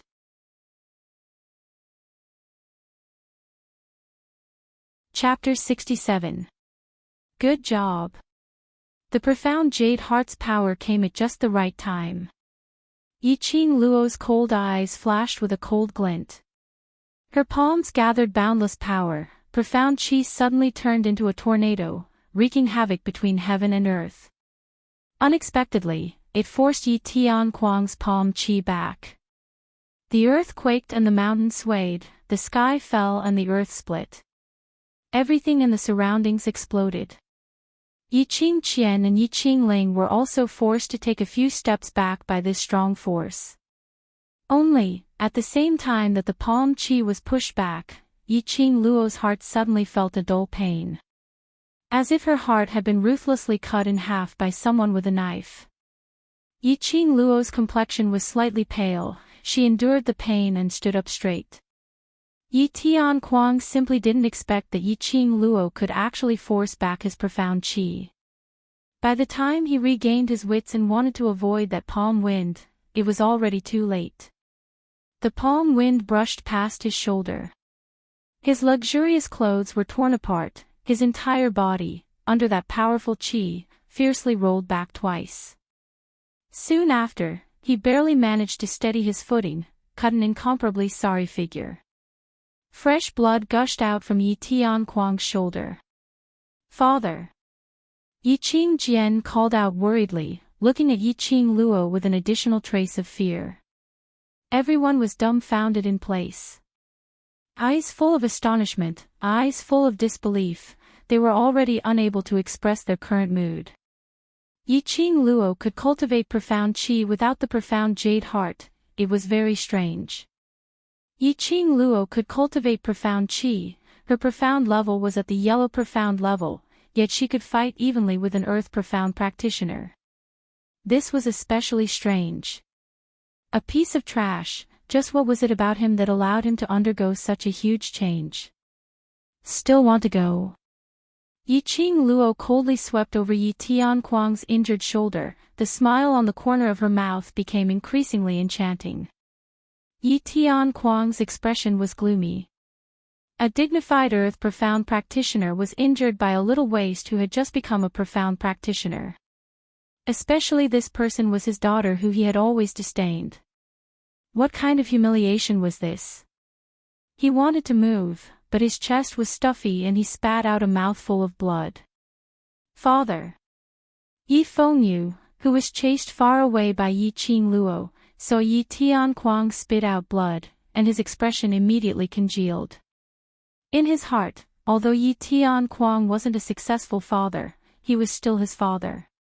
Sister, you can't fight anymore, you can't fight anymore. Yi Fengyu supported Yi Tianquang's body as he turned his head to plead with Yiqing Luo.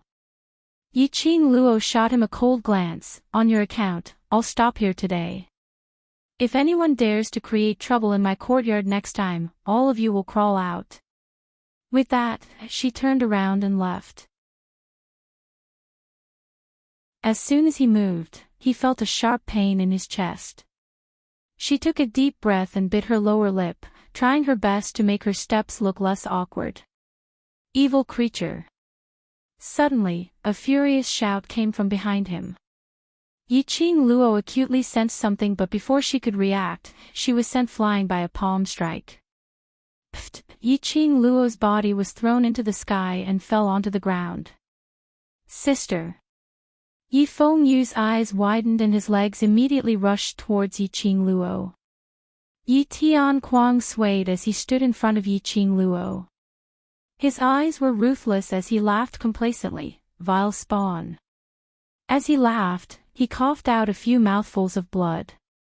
He had originally suffered internal injuries and that palm strike just now had practically used up all the strength in his body. After laughing, that strong and sturdy body fell straight onto the ground. Ah! Yiqing Luo clutched her chest and wiped the bloodstain at the corner of her mouth. In order to injure her, Yi Tianquang had really gone all out.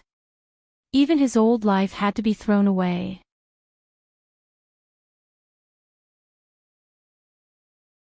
Chapter 68. Sister, I'm sorry, it's all my fault. Yi Fengyu's heart was filled with guilt. If he hadn't pleaded for Yi Tianquang, Yi Qingluo wouldn't have been injured. Yi Qingluo didn't blame her brother, she knew her brother's character very well. She was a person who had transmigrated here, so she didn't have any feelings towards Yi Tianquang. Killing him was the same as killing a stranger. But Yi Fengyu was different. Yi Tianquang treated Yi Fengyu pretty well, and Yi Fengyu also treated him with extreme respect. Naturally, Yi Fengyu didn't want to see her and her father kill each other. She held Yi Fengyu's hand and shook her head. I'm fine. Help me back to the house. The one in trouble was most likely Yi Tianquang. Her line of sight coldly glanced at Yi Tianquang, who was lying on the ground. A cold smile appeared at the corner of his mouth. That smile caused Yi Qingjian, who had come to support Yi Tianquang, to feel her scalp go numb. Watching Yi Tianquang fall unconscious in a pool of blood, Yi Qingluo felt that the wounds on her body weren't that painful anymore. Seeking revenge for the smallest grievance was her principle and the rule of survival. If she didn't have it easy, then Yi Tianquang wouldn't have it easy either. Yi Fengyu's thoughts were all on Yi Qingluo at this moment. He immediately and carefully picked up his sister and held her in his arms. The young boy looked thin and weak, but his strength was not small. Yi Qingluo nestled in his arms, looking like a delicate little doll. A trace of warmth spread in his heart. The coldness in his eyes gradually dissipated. What replaced it was a warm smile that she had never shown before. Yi Qingluo leaned her head on her brother's shoulder and suddenly felt that her brother had really grown up.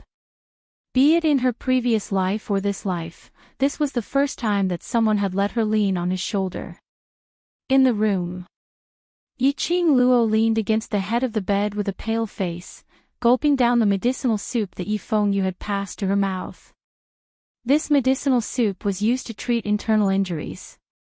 She didn't want to drink it at first, but when she saw Yi Fengyu's worried expression, she could only brace herself and finish the bitter medicinal soup. She had medicinal pills to treat internal injuries, she had them. It melted as soon as it entered his mouth. There was no taste at all, and its effects were many times better than this medicinal soup. However, Yi Fengyu didn't give her a chance to speak. After drinking a bowl of medicinal soup, Yi Fengyu's expression softened a little. His expression was solemn as he carefully reminded Ziling to take good care of Yi Qingluo. Then, he left the abandoned courtyard. Yi Tianquang was also seriously injured. It was reasonable for him to go over and take a look. Xiao Yu, today's matter has nothing to do with you. If he wants to punish you, just look for me. Yi Qingluo clutched her chest and stuck her head out to look at him. Yi Fengyu's footsteps halted as he turned back and met with Yi Qingluo's pair of chilly eyes. He smiled. I know. He walked out of the room and had just turned around to close the door when he heard Yi Qingluo's cold voice. You can't just endure everything. If you endure, the other party will step on your head. We are the legitimate sons and daughters of the first wife of the Yi family. If anything happens, Big Sister will take care of it. Yi Fengyu's hand that was about to close the door froze.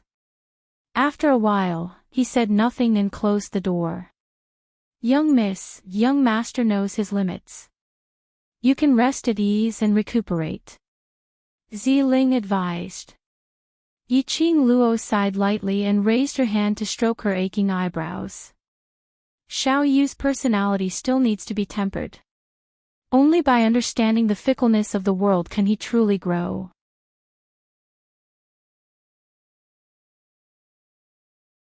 Chapter 69. Ziling was worried that once she left, no one would take care of her. Mississippi, I'm tired, I want to rest for a while. Yi Qingluo propped up her body and slowly laid down. She closed her eyes, her face full of exhaustion. Ziling tucked Yi Qingluo in and left the room to chase after Yi Fengyu.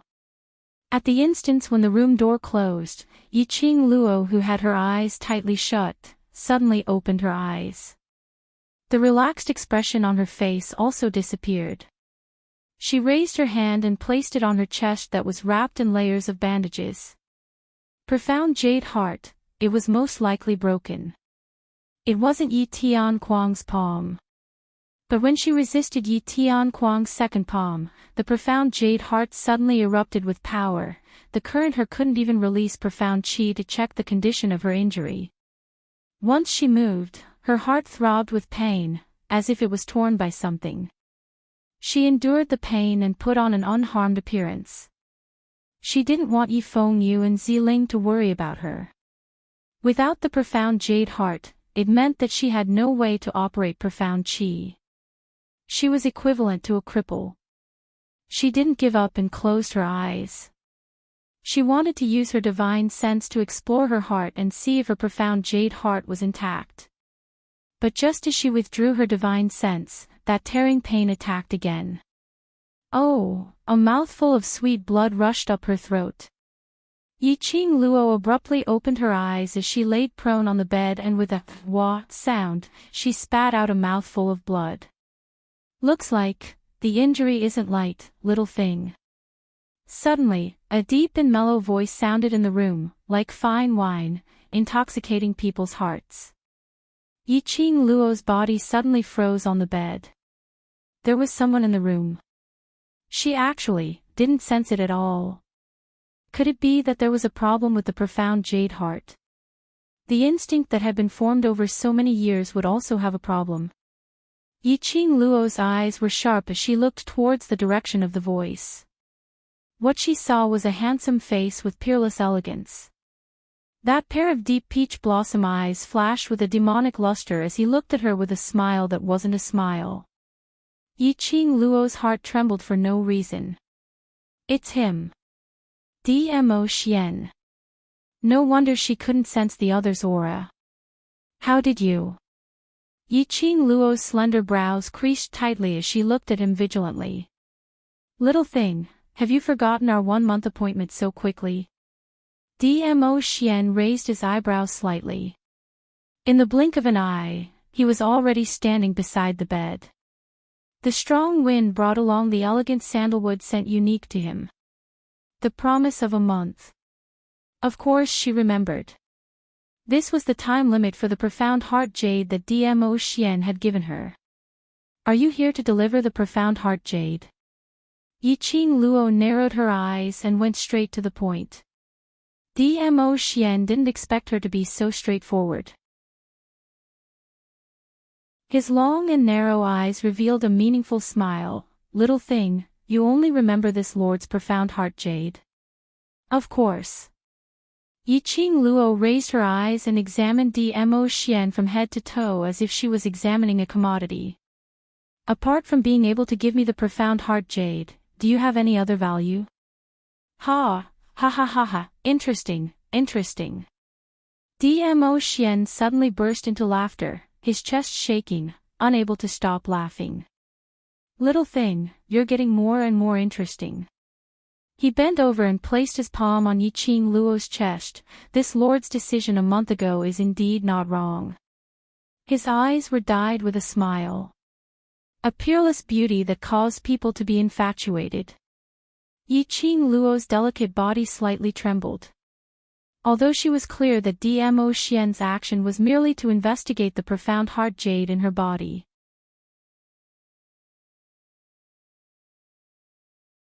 Chapter 70. Yiqing Luo's face blushed slightly. In her past life, no one dared to touch her because of her status. In this life, she carried the title of the future crown prince consort and was a waste. No one was willing to get close to her. She was suddenly touched by a strange man like this. No matter who it was, they would also feel embarrassed. Although this wasn't the first time Dmo Xian touched her chest. But the last time, under those circumstances, she had no time to blush. The dignified overlord, touching a young lady without any explanation, aren't you afraid of being ridiculed by the world? Yiqing Luo bit her lower lip and endured the burning sensation on her face. Oh. Dmo Xian raised his eyebrows and gave an evil smile. Who dares to ridicule? Ni. Ma. Yiqing Luo only had these two words in her heart to express her current mood. Fine. You're the overlord, you're awesome, you're willful.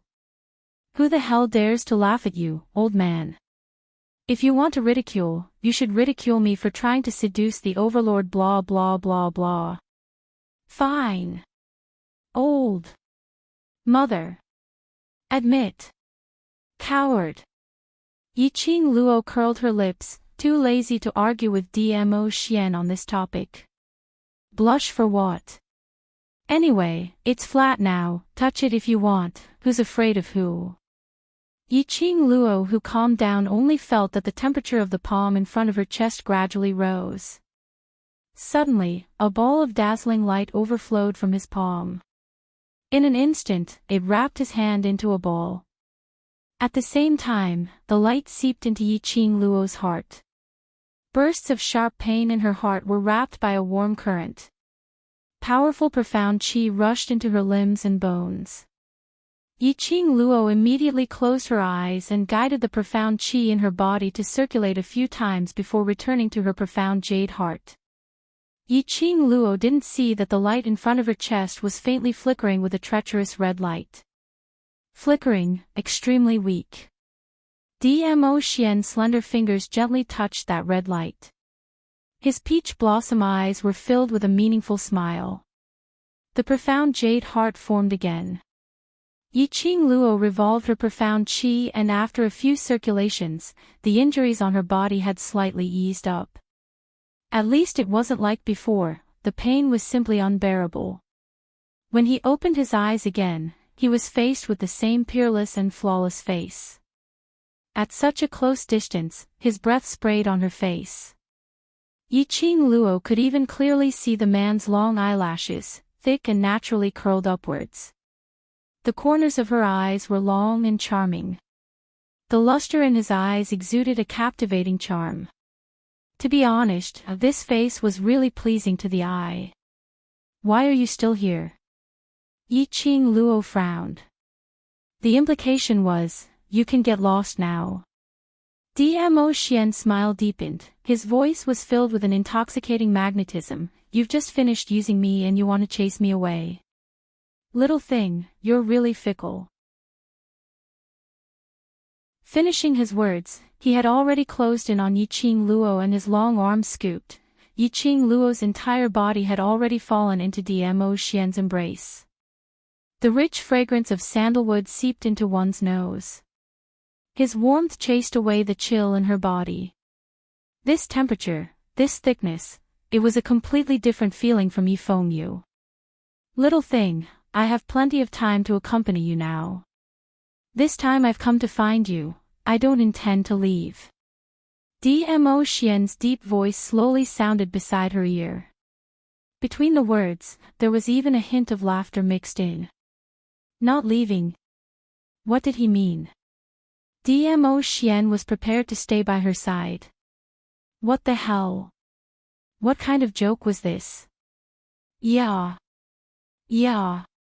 Die. She couldn't afford to serve such a great Buddha.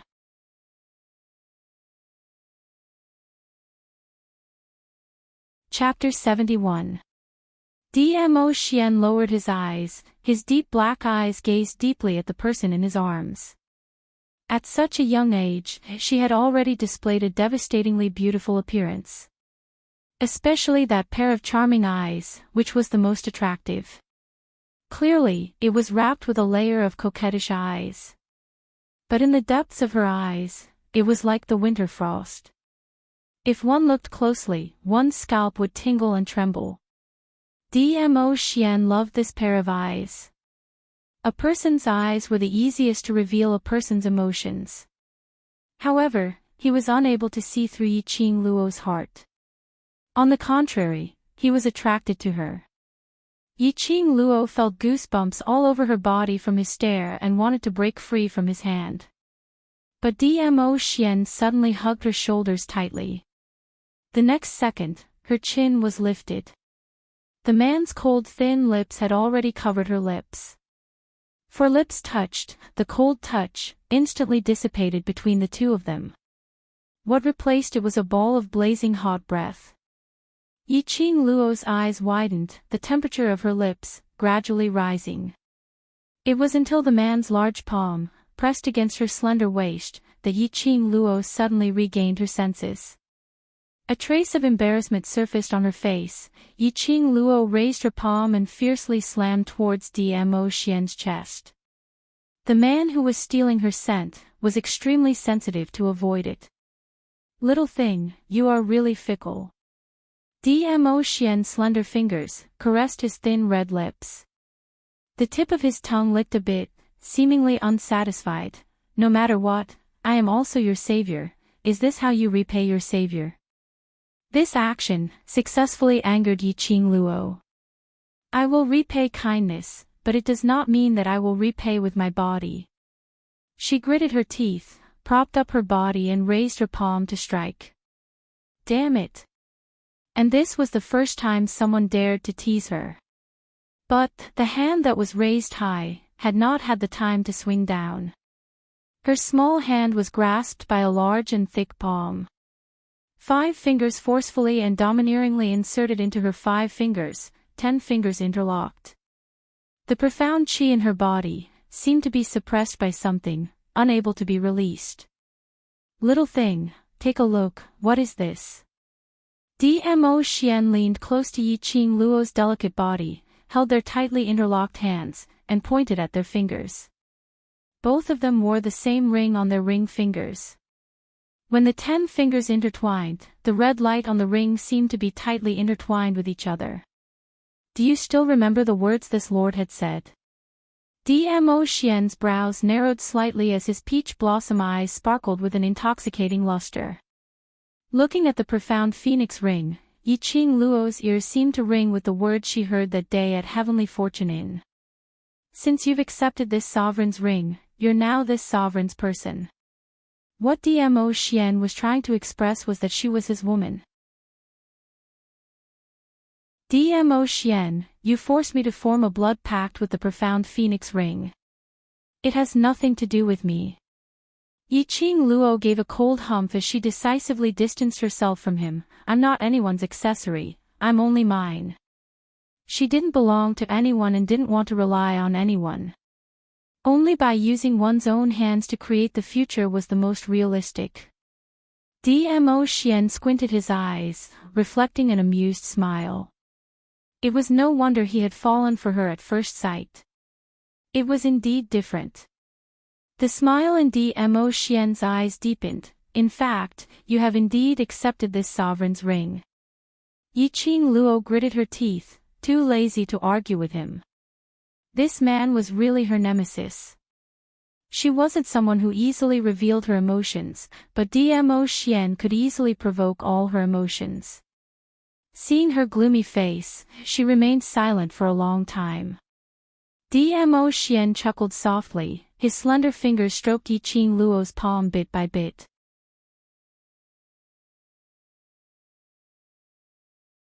Chapter 72. Damn. This was definitely a fake Dizun. Did he have to be so shameless? Yiqing Luo's expression congealed as her charming eyes met the man's eyes. The dignified overlord is pestering a weak girl. Could it be that I have something that interests the overlord? She wasn't so narcissistic to think that Dmo Xian was attracted to her beauty, falling in love at first sight and falling in love again. Such a Mary Sue scenario would never happen to her. The only possibility was she had something that Dmo Xian needed. Only benefits would make a high and mighty man extend a helping hand to a girl he didn't even know.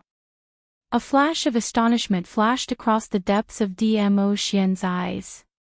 Soon after, his thin lips curled into a devilish smile. "Little thing, you're really smart. I like smart girls like you. So, what do you like about me?" Sure enough, he had other motives. Yiqing Luo frowned slightly as she pondered about what she had that was worth Dmo Xian's attention. Azure Dew bracelet. Shouldn't be possible. The Azure Dew bracelet was the Yi family's heirloom and could only be contracted by those with the Yi family's bloodline. Even if Dmo Xian took it away, it would just be an ordinary bracelet. Dragon God Cauldron. Not possible. Dmo Xian didn't even bat an eyelid when he gave her the profound phoenix ring. He shouldn't be lacking in alchemy equipment. These two legendary artifacts seemed to be the most valuable ones on her. What did Dmo Xian fancy? Little thing, since you're so smart, then guess well. If you guess correctly, this lord will tell you. A low chuckle sounded in her ears. Cold thin lips pressed against her earlobe. The man's elegant sandalwood scent and that cold touch inexplicably made Yiqing Luo think of that kiss just now. If I guess correctly, do I need you to tell me? Yiqing Luo flew into a rage out of humiliation. Damn it. This was simply too suffocating. She couldn't beat Dmo Xian, so she could only let him take advantage of her. She was too weak. In this era where the strong preyed on the weak, only by becoming stronger than others could one have the qualifications to step on others. If I don't tell you, how will you know that you guessed correctly? Dmo Xian's face was full of smiles, as he admired that peerless countenance with incomparable delight. Under his words, he was almost driven mad. This little fellow was really interesting. It had been a long time since anyone could pique his interest. Seeing the little guy going crazy, he felt like he was teasing a little pet. Dmo Xian retracted the brilliance in his eyes as his palm supported Yiqing Luo's face. Little thing, something like the profound heart jade can't be formed just because you say so. You can extend the time limit just because you say so. What does that mean? If you want the time limit of the profound heart jade to be extended, you must always be together with this lord. Dmo Xian's thin lips curled up frivolously, the corners of his long and narrow eyes rippling with light. Yiqing Luo was just about to berate him for being so thick-skinned to the point of throwing away his moral integrity just to stay behind. In her mind, old man Tsang's voice suddenly resounded, "Girl, what he said is the truth."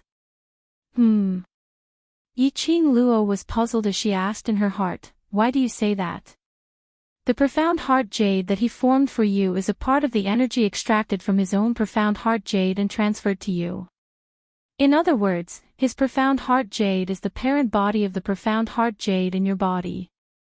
In other words, the profound heart jade in her heart right now was the energy that was split from Dmo Xian's profound heart jade. If Dmo Xian was by her side, the profound heart jade in her body could be controlled.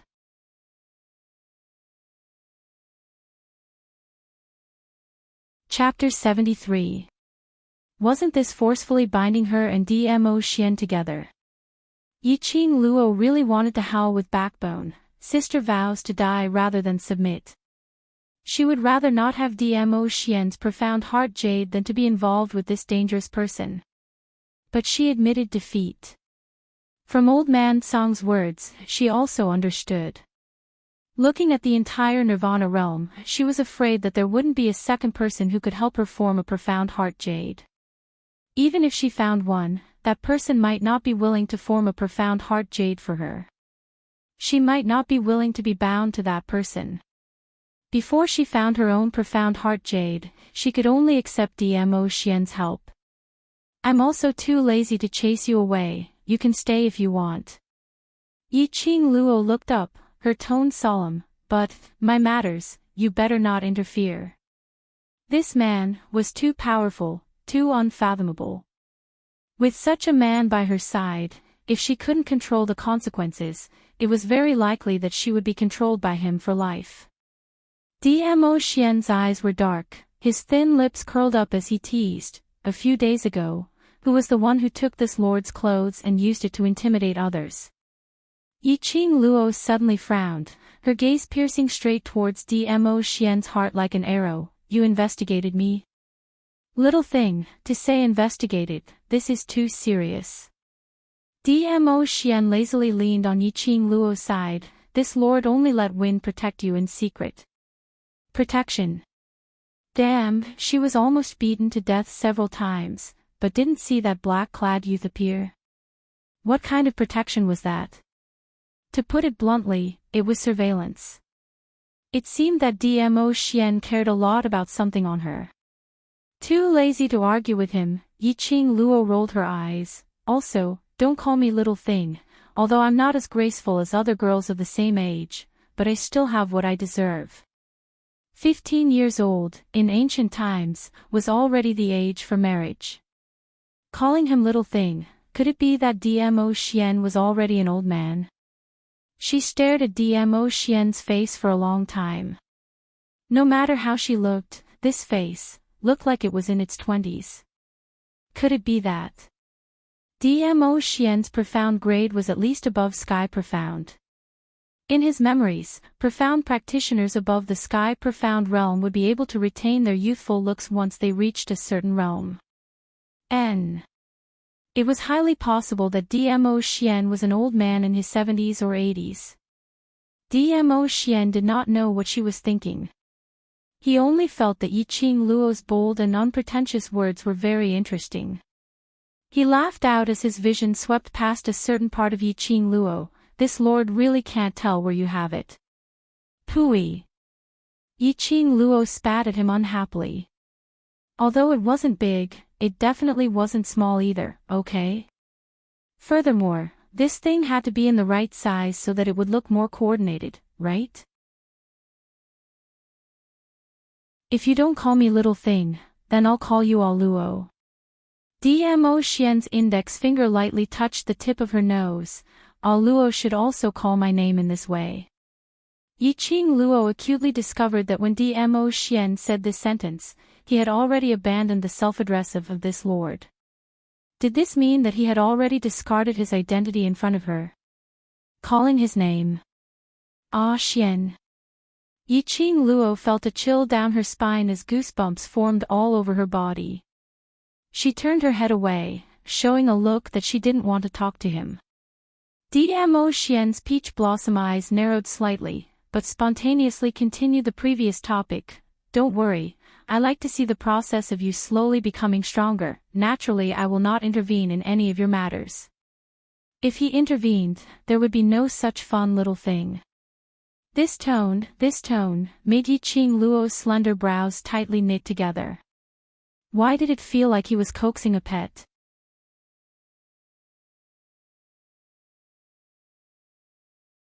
Chapter 74. Perhaps it was because he had just come out of the Azure Dew bracelet, and concocting pills had consumed too much of his energy. Afterwards, he was injured by Yi Tianquang. Not long after, he was extremely sleepy. Yiqing Luo simply couldn't be bothered about Dmo Xian's existence as she shut her eyes and went straight to sleep. In a daze, Yiqing Luo only felt that her body was as light as a feather, floating and floating. After floating for an unknown amount of time, she finally felt her feet touch the ground. She immediately opened her eyes and blinked blankly. After seeing everything clearly, Yiqing Luo was totally dumbfounded. His pupils dilated infinitely, and his eyes were filled with astonishment. The place she was at was actually a battlefield that was covered in corpses and blood. The surroundings were shrouded in raging flames. The war drums were beating and the shouts were hoarse. The countless figures on the battlefield faced each other with their swords and sabers. Profound chi soared into the sky. This was no ordinary battle. Instead, it was a battle between two profounders. Yiqing Luo's brows creased slightly as she couldn't understand what the hell was going on. Just as he was about to pull over a soldier beside him who was about to rush into the battlefield, he wanted to ask about it. However, his outstretched hand went right through the soldier. Holy shit! What the hell? Yiqing Luo's eyes widened as she raised her hand. Had she turned into a ghost, or had she met a ghost? Hey, where are you guys, can you see me?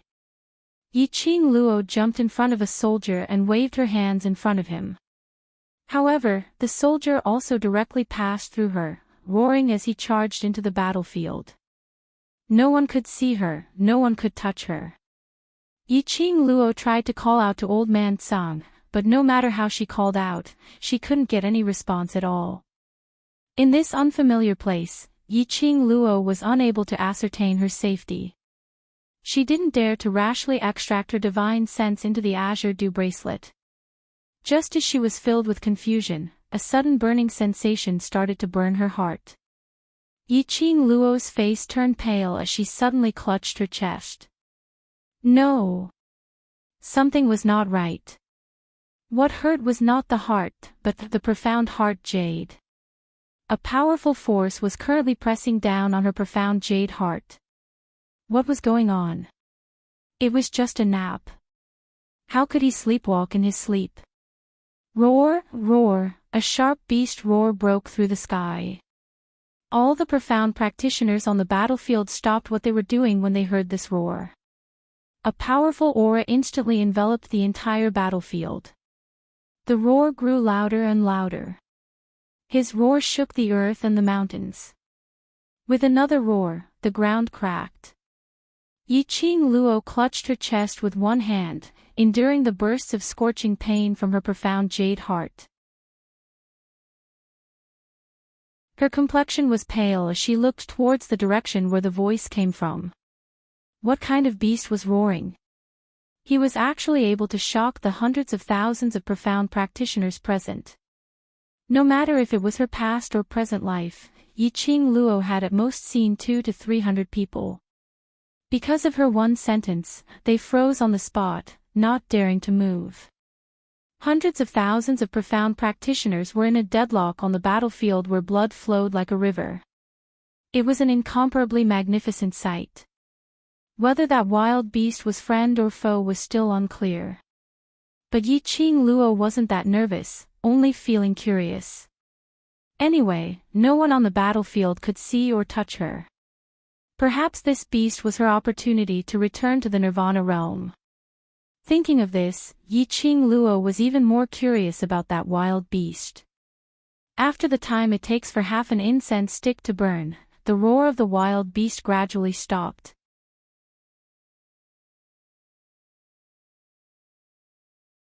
Chapter 75. That lump of white thing leaped into the air.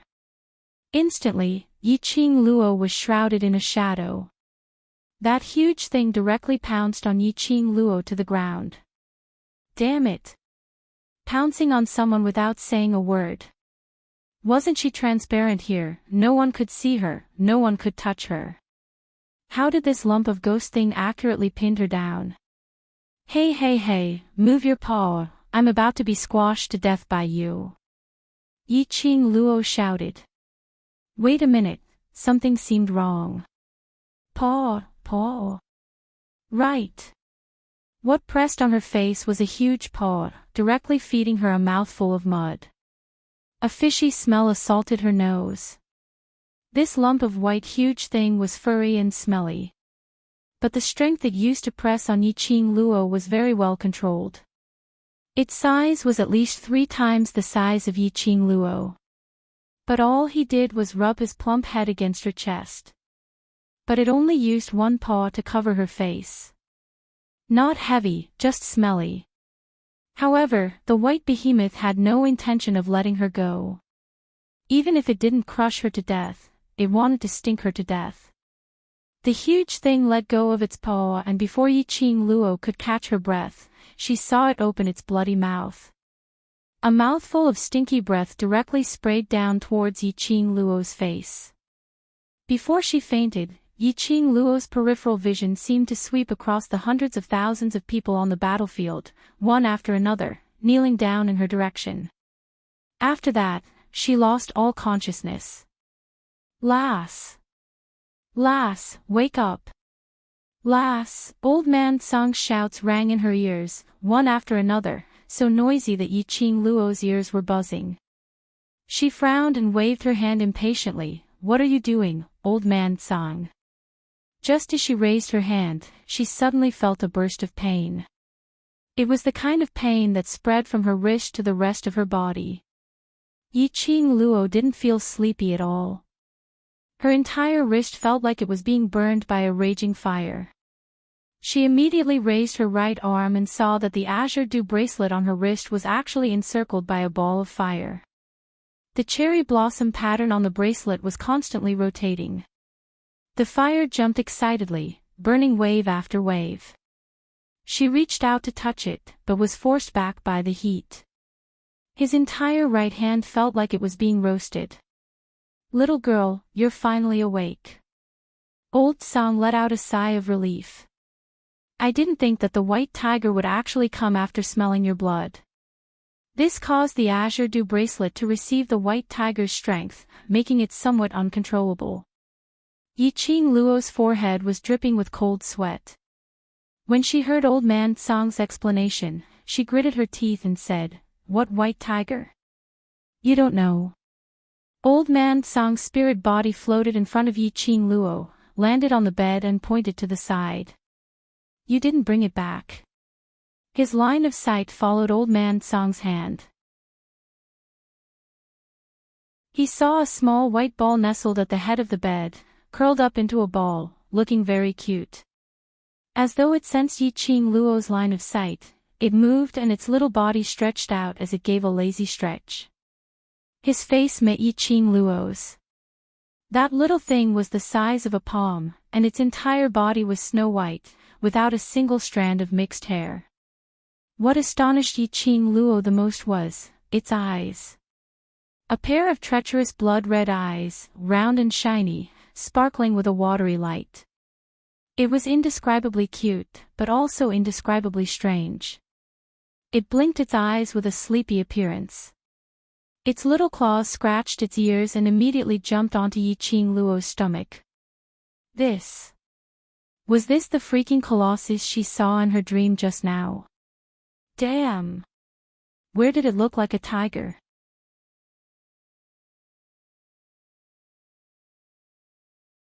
Chapter 76. This is the form of the sacred beast to maintain its spiritual qi. Old Man Song explained, once in battle, it will transform into a battle beast form. Yiqing Luo narrowed her eyes, carefully sizing up the white fluffy little thing in front of her. The little thing also blinked back at her with its blank and innocent blood-colored eyes. No matter how she looked at it, it was impossible to imagine that it was the giant beast in her dream that had a sharp howl and made hundreds of thousands of cultivators bow down to it. Wait a minute. Yiqing Luo's hand suddenly touched the little thing's forehead. Only to see the word "King" faintly flashing on its furry forehead. Her fingers had just touched the little thing's forehead. The little thing opened its mouth and let out a soft moan, and actually closed its eyes in enjoyment. Its sharp fangs were incomparably sharp. It is one of the 4 ancient sacred beasts, the white tiger. Old Man Song's voice came again, his tone couldn't conceal his emotions. "I didn't expect it to take the initiative to find you." 4 ancient sacred beasts. Mu Ran searched through her memory. Regarding this knowledge, the original owner of the body didn't have a deep memory. She only knew that in the Nirvana realm, there were all kinds of profound beasts. These profound beasts, like humans, were divided into different levels. According to the strength and talent of each profound beast, the ordinary ones were collectively called magic beasts. Magic beasts were divided into low-level magic beasts, middle-level magic beasts, and high-level magic beasts. Further up was the Mirage Beast level. Mirage beasts had their own consciousness, a small number of them could speak human language and communicate with their masters. There were also 3 levels of low, middle, and high. Above the Mirage Beast were the legendary sacred beasts. Looking at the entire Nirvana realm, there were only 4 sacred beasts that had always been by the side of the Divine Emperor in the ancient times.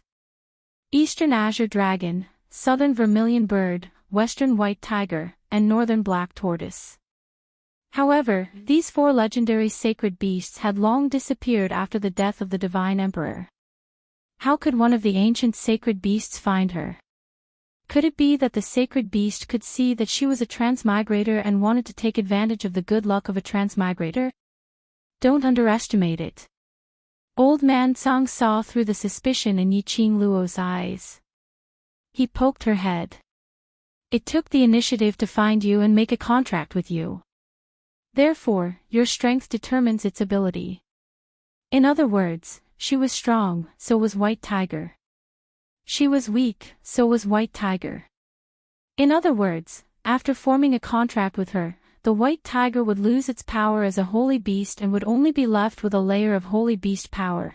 Only when she grows up step by step, will the White Tiger grow up with her. In that case, it seemed like she was the one who had dragged White Tiger down. The power of the White Tiger has already been sealed within the Azure Dew bracelet. This will be of great help to your cultivation. Old Man Song sensed that the Azure Dew bracelet's scorching heat was gradually dissipating, and his spirit body leisurely drilled into the Azure Dew bracelet. Now, you and the White Tiger's power are interchangeable. You can take the opportunity to cultivate your feelings. This old man will go and check if the White Tiger's power is stored properly. In the blink of an eye, Old Man Song was no longer breathing. Roar, roar, the little fellow opened its mouth and cried out a few times. Its little claws kept on holding Yiqing Luo's hand. The palm-sized dumpling was extremely cute. She reached out and stroked its head. White Tiger, the little guy widened his eyes and stared at her with bloodshot eyes, as if asking, "What's wrong?" Suddenly, the image of the majestic giant creature in his dream surfaced in his mind. He had already made up his mind.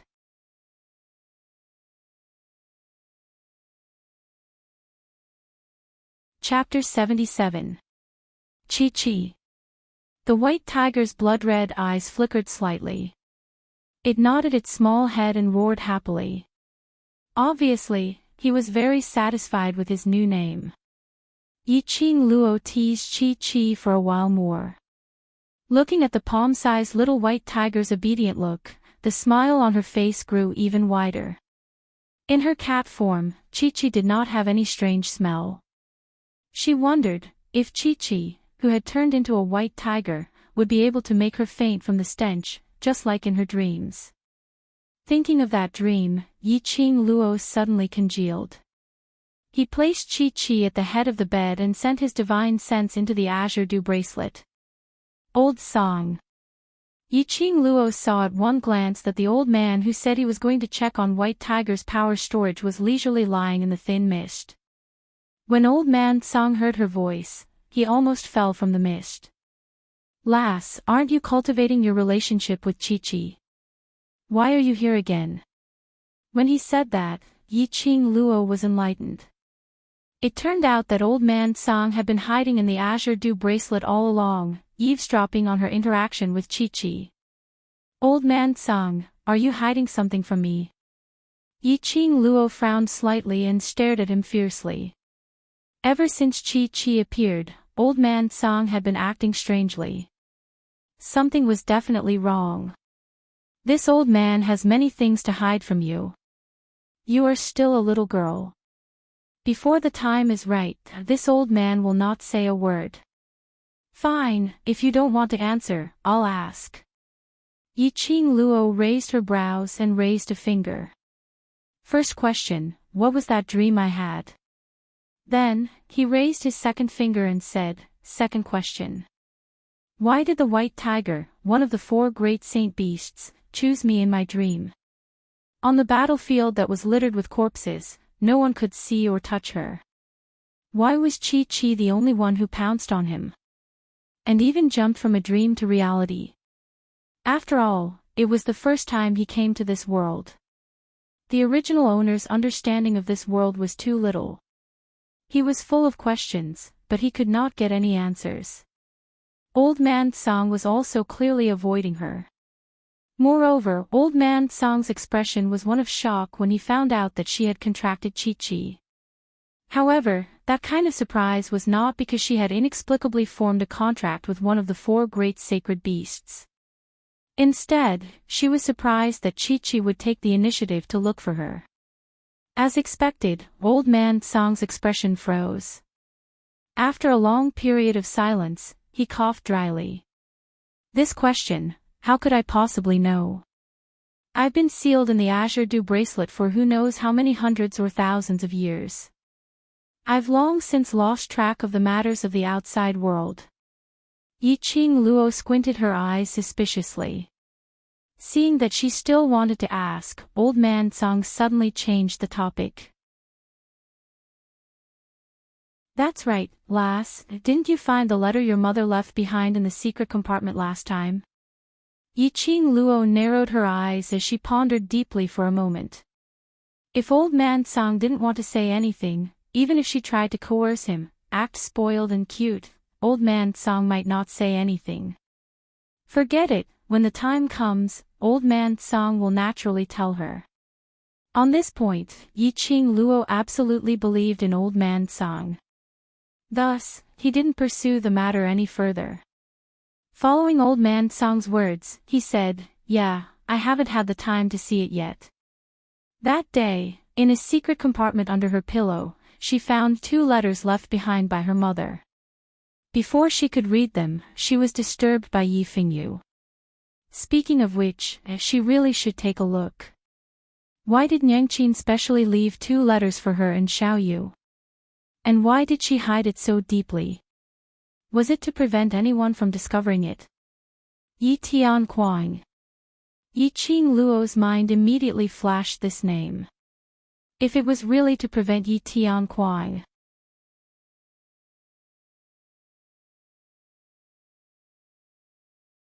Chapter 78.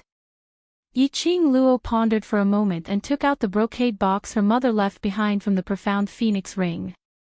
This was inside the Azure Dew bracelet, so she didn't have to worry about outsiders around. Anyway, when she woke up, she didn't see Dmo Xian, nor did she sense his presence. Old Man Song dared to appear in her room in his spiritual form.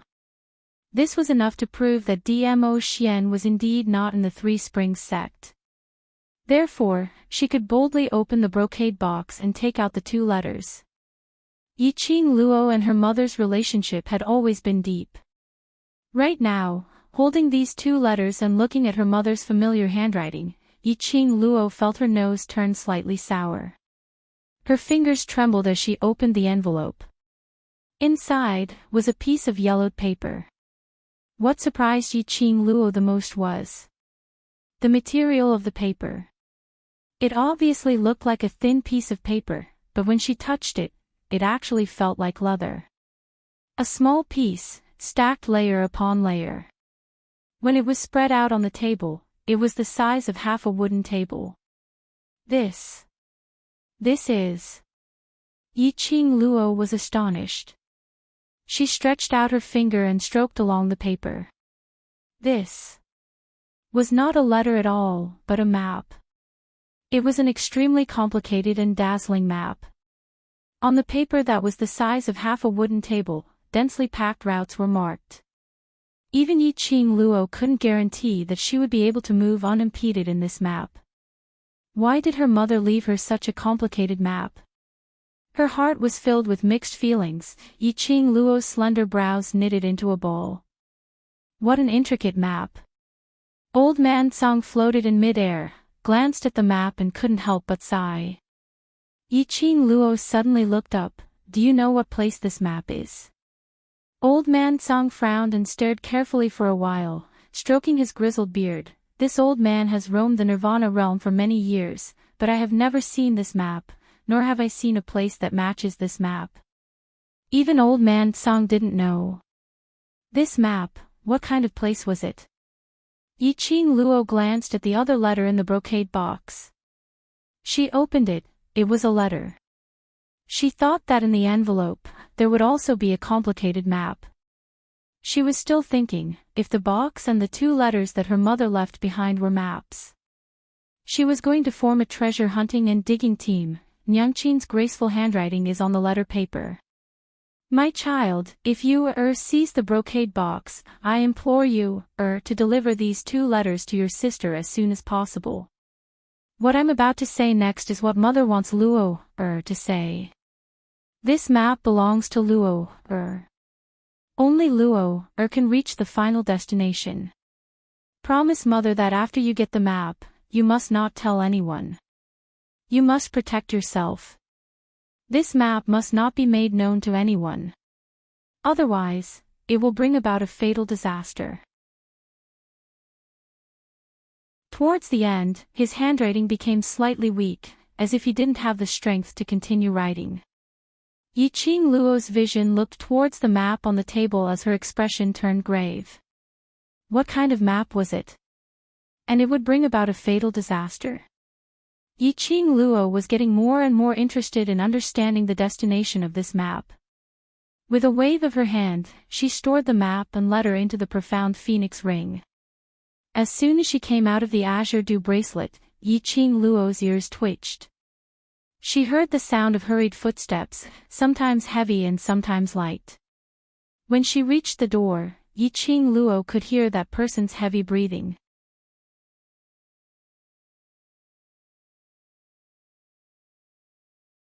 Chapter 79. It was Ziling. Yiqing Luo got out of bed just as Ziling rushed in. She held her lame leg and panted anxiously, "Miss, 8th young master." 8th young master was punished by master. Yiqing Luo's eyes narrowed. Yi Fengyu's punishment was expected. Yi Tianquang was seriously injured and full of anger. At this critical juncture, Yi Fengyu wanted to express his concern, and at the same time, plead for leniency for his older sister. Yi Tianquang would naturally vent his anger on him. The other concubines had long hated Yi Fengyu for occupying the position of the first wife's son for many years and would fan the flames. With his temper, it would be strange if he didn't suffer. Yiqing Luo was in no hurry. If she didn't let Yi Fengyu suffer and hand over his heart to the wrong person, he would never learn to grow up. Did he follow Yi Qingqian all the way to Yi Tianquang's bedroom? Yiqing Luo didn't even bother to call him by his name. Ziling was startled and immediately looked around. As a daughter, it was unfilial to call an elder by his name. She made sure there was no one around and nodded with relief. Then he knelt outside the bedroom until Yi Tianquang woke up and wanted to plead for me. Instead, he was humiliated by the second and third concubines and sent to the ancestral hall. Ziling's eyes widened. "Miss, how do you know so much? Don't tell me, you were there too." Sure enough. Yi Fengyu really followed her plan and carried it out one by one. Should she say that she knew him too well or that he was stupid enough to be understood at a glance? This was also the reason why she specifically asked Ziling to follow behind.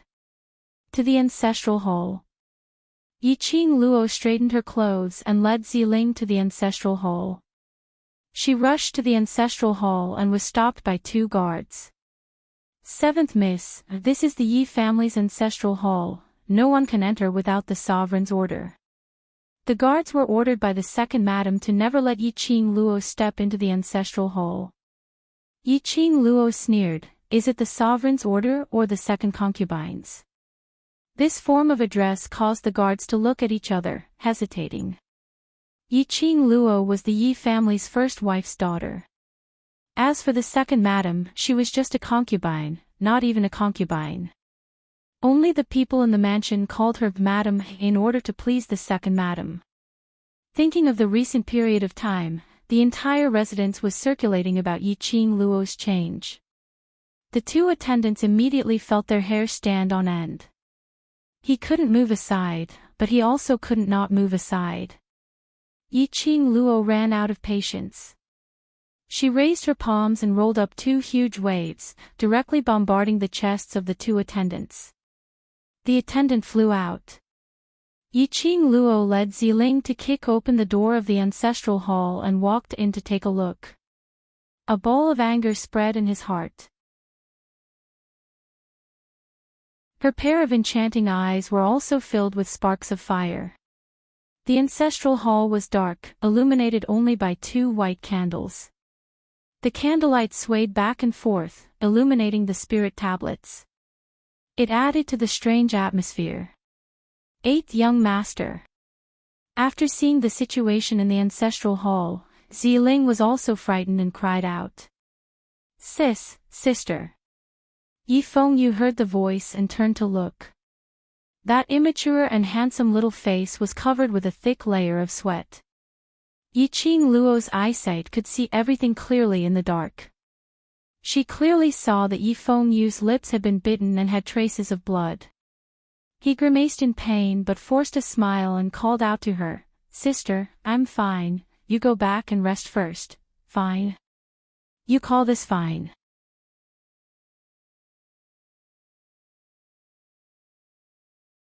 Chapter 80.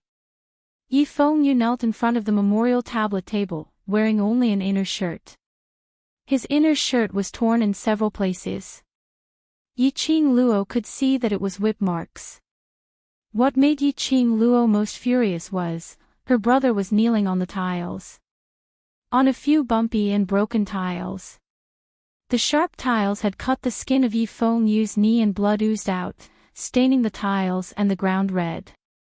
Those people from the Yi family actually used such cruel means to deal with her brother. "Get up." Yiqing Luo strode in, her tone cold. "Sister." Yi Fengyu's face was pale, but he bit his lips and shook his head. "Father said that as long as I kneel here for a day and a night, he will forgive you. Get up." Yiqing Luo's tone became heavier, her eyes became colder. Yi Fengyu opened his mouth and was about to speak. "If you don't get up, from now on, I don't have a brother like you." Yiqing Luo was really angry. Full of anger, raging in the bottom of her heart. "Since I dared to do it, I don't need any forgiveness. What's more, Yi Tianquang is not qualified to talk to me about forgiveness." Yiqing Luo's eyes were cold, directly to Yi Fengyu. "If you still think of me as your sister, stand up now." "Sister." Yi Fengyu looked like he wanted to cry but had no tears. He could see that his sister was really angry. But father was father after all. What his sister did was against filial piety. If this got out, the entire West Continent and even the Nirvana realm would laugh at his sister for a lifetime. He didn't spend much time with his sister, but he knew her temperament very well. If he didn't get up, his sister would definitely turn around and leave, not acknowledging him as her brother. His heart was filled with anxiety. He wanted to move his body, but that only caused the tiles on his knees to dig even deeper into his body. The pain made his body tremble uncontrollably. "Ziling, let's go." Yiqing Luo sneered, turned around and left without saying a word. Ziling followed behind, looking at Yi Fengyu anxiously, then caught up with Yiqing Luo to plead. But when faced with Yiqing Luo's expressionless face, Ziling was stunned speechless. "Sister." Yi Fengyu was anxious, seeing that Yiqing Luo was about to walk out of the ancestral hall. He immediately stood up and wanted to chase after her. Just as he straightened his legs, a tearing pain came from his badly mutilated knees, causing him to suck in a breath of cold air. He fell to the ground, breathing heavily. "Sister, don't go, don't go." Yiqing Luo halted her footsteps. But she did not turn back. She just stood at the entrance of the ancestral hall and looked at him coldly with her clear eyes. "Miss, 8th Young Master's leg." Ziling saw that her miss had softened, so she took the opportunity to speak up, wanting to help Yi Fengyu. "Walk over by yourself." Yiqing Luo's cold voice interrupted Ziling's thoughts. "Miss, step by step, walk in front of me and swear to me that you are my, Yiqing Luo's, younger brother. You have backbone, you have guts. From today onwards, this pair of knees will not kneel to the heavens, not kneel to the earth, not kneel to anyone." Yiqing Luo's voice was cold as ice. She doted on her younger brother, Yi Fengyu. She wanted to train her younger brother well. However, if Yi Fengyu was unable to mature no matter what, she would definitely not waste her time on a hopeless person. Kneeling is the way of the weak. You're tuning into the LoveLore Library YouTube channel. We're so grateful for your support, and don't forget to subscribe to join us on this incredible journey through captivating stories. Your generosity through donations truly makes a world of difference, as it's the primary source of revenue that allows me to expand and enhance this channel for you. Thank you from the bottom of my heart for being a part of this adventure.